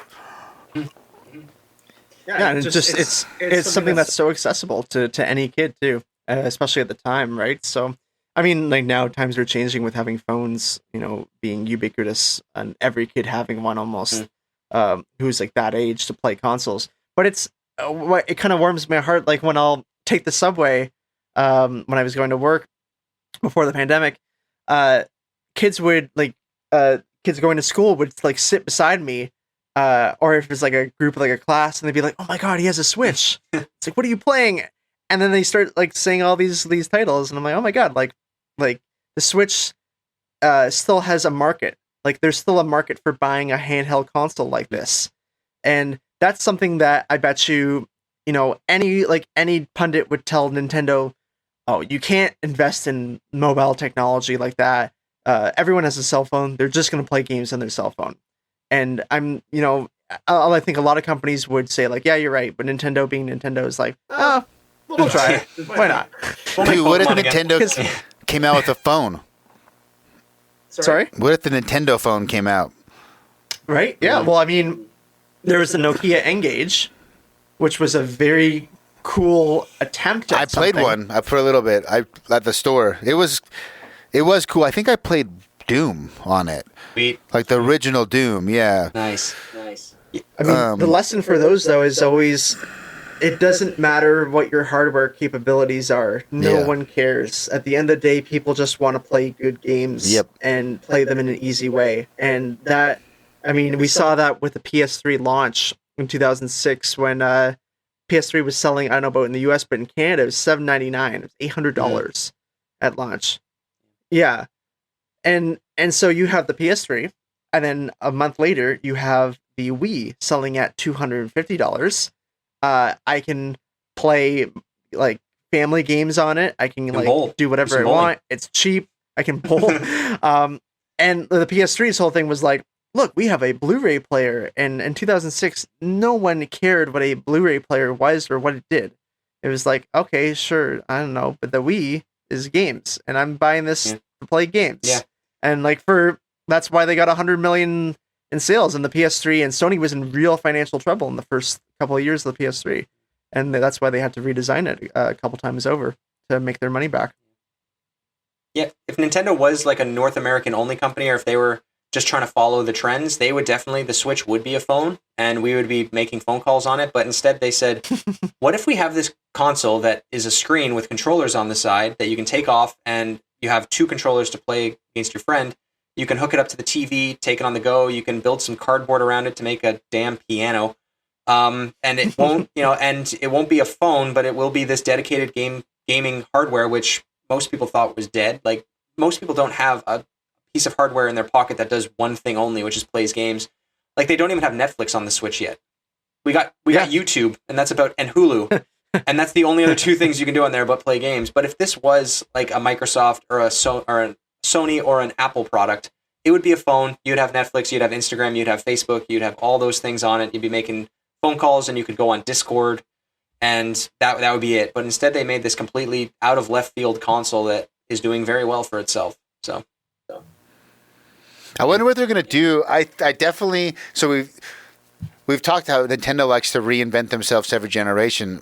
I highly doubt they do something different than the Switch 2. I don't think they're going to like veer, but you could be wrong. You could be right, and they could go 90-degree angle again. But the Switch is, and like maybe they're going to not do the console thing anymore. That we're just going to stay in this middle ground where it's really a handheld. I mean, the one thing I didn't like about the Switch initially was I thought it was a console. I'm like, this is really just a handheld that you can hook up to your TV easy. Right. And I kind of wish it was marketed that way, but I don't know. Like it's been so successful, I would be blown away. Again, they do this all the time, but if they did anything more than just like a Switch Pro or an HD Switch or something like that. Yeah, I mean, I could see them creating almost like a DS line, as they did with the DS, and kind of have that going for 10 years. That seems like what they're probably doing, but at the same time, Nintendo's research and development, is like they pump so much money into there, and I'm sure they made projects that obviously we've never seen the light of day, or we'll probably never hear about them. So who knows what they're working on? But I would have to agree with you. I'm sure they're gonna keep the Switch for as long as they can. Yeah, it's their new Game Boy, and the Game Boy was around. The Game Boy line started in '89, and it died when the DS came out in, what was that, 2004? 2004. Yeah. So that's what 15 years of Game Boy consoles. So I think we're going to see something similar, like with the Switch, and they'll eventually come out with something new that is completely out of left field that we never saw coming. Because that's what they do. They reinvent, and they come up with things. And that is exciting. I admit that is exciting. Like someone's going to do something new, and it's going to probably be Nintendo. Yep. Yeah. Meanwhile, Xbox is making great names. And then PlayStation come out with their PS5, PS6, and the controllers all look basically the same. So, I mean, I think that's where the industry is going. Is that Nintendo kind of stays in their lane of weird consoles and innovation. Sony tries to become the gaming platform for gamers, and Xbox kind of gets merged with PC basically, and PC gaming and cloud gaming. Those are like the avenues that I'm almost certain the industry will be in for the next 5 years. I definitely agree with that 100%. I mean, I would never buy an Xbox, but Games Pass is like, it makes perfect sense for me. I've been playing on PC. I have a PS4, but all I did on the PS4 is play God of War and Ghost of Tsushima, and that's about it. Everything else is on PC. But yeah, Games Pass is like, oh, I basically get the Xbox thing without having to buy an Xbox. I get most of the games, and it's like it's this hybrid between. My previous guest was talking about how much he loves Stadia, and that Google Stadia gets a bad rap, but he has really fast internet. He's like, Stadia is awesome. It's seamless. I love it. I agree with him that maybe in 20 years that will be where the future is. You don't even have dedicated hardware. You just tap into the cloud. You have a subscription service. You have access to whatever, maybe Nintendo service and Sony service if they're still around in that way. But Xbox Games Pass is like this middle ground where you're still downloading and running the games off your hardware, but it's a subscription service as opposed to like buying individual games. And it's like things come and go like Netflix, and it's like I think they have 12 million subscribers right now. Last time I checked, on Netflix, 12 million for Games Pass. Game Pass. Games Stadia's Pass. doing well. Stadia is not doing that well, I don't think. But Games Pass is, I think, 12 million. Let's say 10 million at $15. That's 150 million a month. That's insane to have that locked in before you've even sold a single game. Printing money. I think that cloud thing is gonna go, and I think the whole cloud PC subscription service is going to, and then Sony's going to try to hang out for one more generation at least with the first party titles and being dedicated. And then, but I don't see a future where subscription and cloud isn't the new norm. I don't know. Do you like? It's strange. I was thinking about that the other day about how you tie it into like bubbles again, like how game prices go through waves of going expensive and then going cheap again. Right now we're living in this bubble where everything's a subscription service, and like, you subscribe to Amazon Prime, you subscribe to Spotify, Netflix, Hulu, the list goes on, Stadia, Game Pass. Like, eventually people are going to get fatigued by it. I have to assume people are going to get fatigued. Like, at one point, everyone was signing on for cable packages and home phone lines and all these things. That was all included. Everything was all included. And then we cut our cable and we cut everything like that. But then we just start buying everything in bundles for subscription services. So I think eventually you're just going to get basically a cable package that has everything included. Like, you can get Netflix, Hulu, Amazon Prime, all for $30 a month, and it's just going to be like cable again. So, like, I'm reaching that limit now where I subscribe to several things. I also have like a gym membership and a cell phone bill, like all of these automatic fees that I'm paying every single month that I'm not thinking about, but eventually I have to start thinking about them because they're starting to add up to hundreds of dollars a month. That you can't keep asking people for $9.99 a month over and over and over again. It's just going to reach a bubble and it's going to burst again. So they're going to have to start selling games piecemeal, just like they did in the NES and all the way up until now era. I agree. I didn't think about that. It could get to a point where it's not just gaming is a subscription; it's the totality of everything being subscription. And it's like, TV's the same way. I have Hulu, Netflix, HBO, and Disney. I don't even know what the combination of all those is. Right. It's probably more than a cable package. Plus my internet bill. I've done it. It is. Like I work for a grocery store retailer in Canada, and we do grocery deliveries. And they talked about doing a grocery delivery membership pass, like a monthly fee that you would pay. So you don't pay delivery fees. You would just pay, I think it was $60 a month, and so then you get as many deliveries as you want, no delivery fee. And I was sitting there thinking, like, man, if that were me, like, I can't afford another subscription service. But they launched it, and it did fairly well. But it's just every company is thinking about subscription services and how they can get automatic income from all of their customers every single month. Yep. Like, it's not just games, it's not just music or movies. It's also your grocery deliveries. I'm sure your dry cleaner would probably love to get a $10 a month fee off you automatically as well. Just everyone's thinking about how they can do this, and it can't last for everyone. There's no way. Yeah, because eventually, the reason they want to do it is they make so much money, and you, the consumer, like I said, that what I'm paying now is more than what a traditional cable package would be. And if that continues to stretch, there gets to a point where it's like, I can't afford all these things. And then you're right. Someone will come along and say, like some giant conglomerate will be like, we'll offer you all of this shit for $40 a month or something like that. And that is inevitable. A cable I think package, you're right. basically. And then, you look at where we were 30 years ago. We did it. Yeah. Yeah, I think you're right. I think that probably will happen. It is so much fun though to just think about these things and what it's going to look like and make predictions, and that's part of the gaming industry that we both really I think everybody as gamers really enjoys, just the prediction aspect of what's going to happen and seeing where it all goes. Yeah. Well, Neil and I have to hop off now and record our own. Holy shit, we've been recording podcast. for 2 hours. Yeah, 2 hours is what I want to aim for. What are you guys recording today? What's your episode? We are recording Metroid Prime. Oh, episode that's 25. like one of the big hitters. Yeah, man. Yeah, this is the big one. It's a big one. Yeah, those games on emulator, by the way, we talked about it on Instagram. I went and played through them, like not on the GameCube, just on emulator. There's like some HD. So Dolphin allows you to swap out textures, and users can create HD versions of textures. So because like models natively scale at 4K, textures don't. Yeah. So people remake them, and Metroid Prime with the HD texture pack is still, the controls are weird a little bit because you're used to the dual stick, but once you get used to the controls, man, that game is awesome. Yeah. It looks good. Like I still play my GameCube games on a CRT TV in my basement, just because that's the way to play those games. If you hook it up to a modern TV, it doesn't look great. So, and on a tube TV is if you're used to those like I am, it looks great. Just on a regular old GameCube, it's incredible. But yeah, we're excited to record. So tell people where they can find you, socials, podcasts, your personal socials, if you want to share that. People can send you dick pics. I'm sure it'll be awesome. We haven't gotten any of those yet. That's exciting. Thanks for getting our hopes up. Mike, you don't know my fans. My fans will bombard you with dick pics. Sweet. Can't wait to get to know your fans a little better. Mike, did you want me to do our pitch that we do at the beginning of every episode? Sure. Okay, cool. So Mike and I, we are the GameCube Was Cool podcast. We have new episodes every Thursday. We're on Apple Podcasts, Spotify, YouTube, and pretty much all the other podcast services. Please send us reviews. We really like to read those on the podcast. We're looking forward to some more negative reviews as well. We like to read the positive ones, but the negative ones, I'm sure, are a lot of fun. You can follow us on Instagram, Facebook, and Twitter. We are at the GameCube Pod. You can also just search the GameCube Was Cool podcast. I'm sure you'll find us. We are the #1 GameCube podcast on the internet right now, which is pretty cool. We're saying that because it's true, man. It's gotta be true. Our goal is to look back on all 555 North American GameCube games one by one. Some episodes 12 by 12.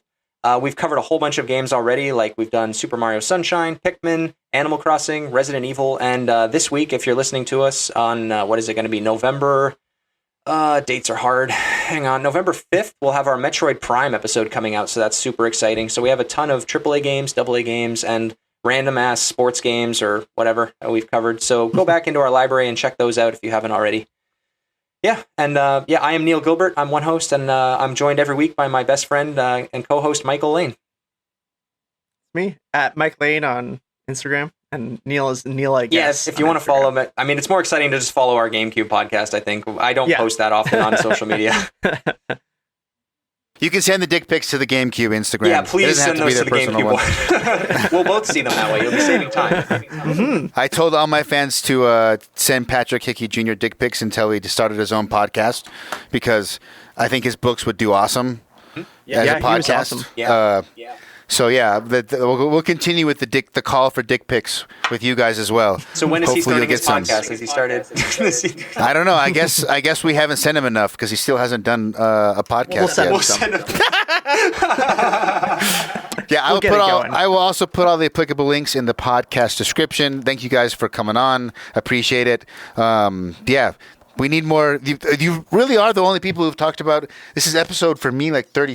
I think it'll be 35 or 36 when it comes out. Cool. And no one has talked about the GameCube. So you're Great. Christening the GameCube on my podcast. Great. We're the right people to do it. Fantastic. Love it. All right. Thanks so much for having us on. We really appreciate it. Fun. Yeah, no worries. Anytime we'll come on. This was great.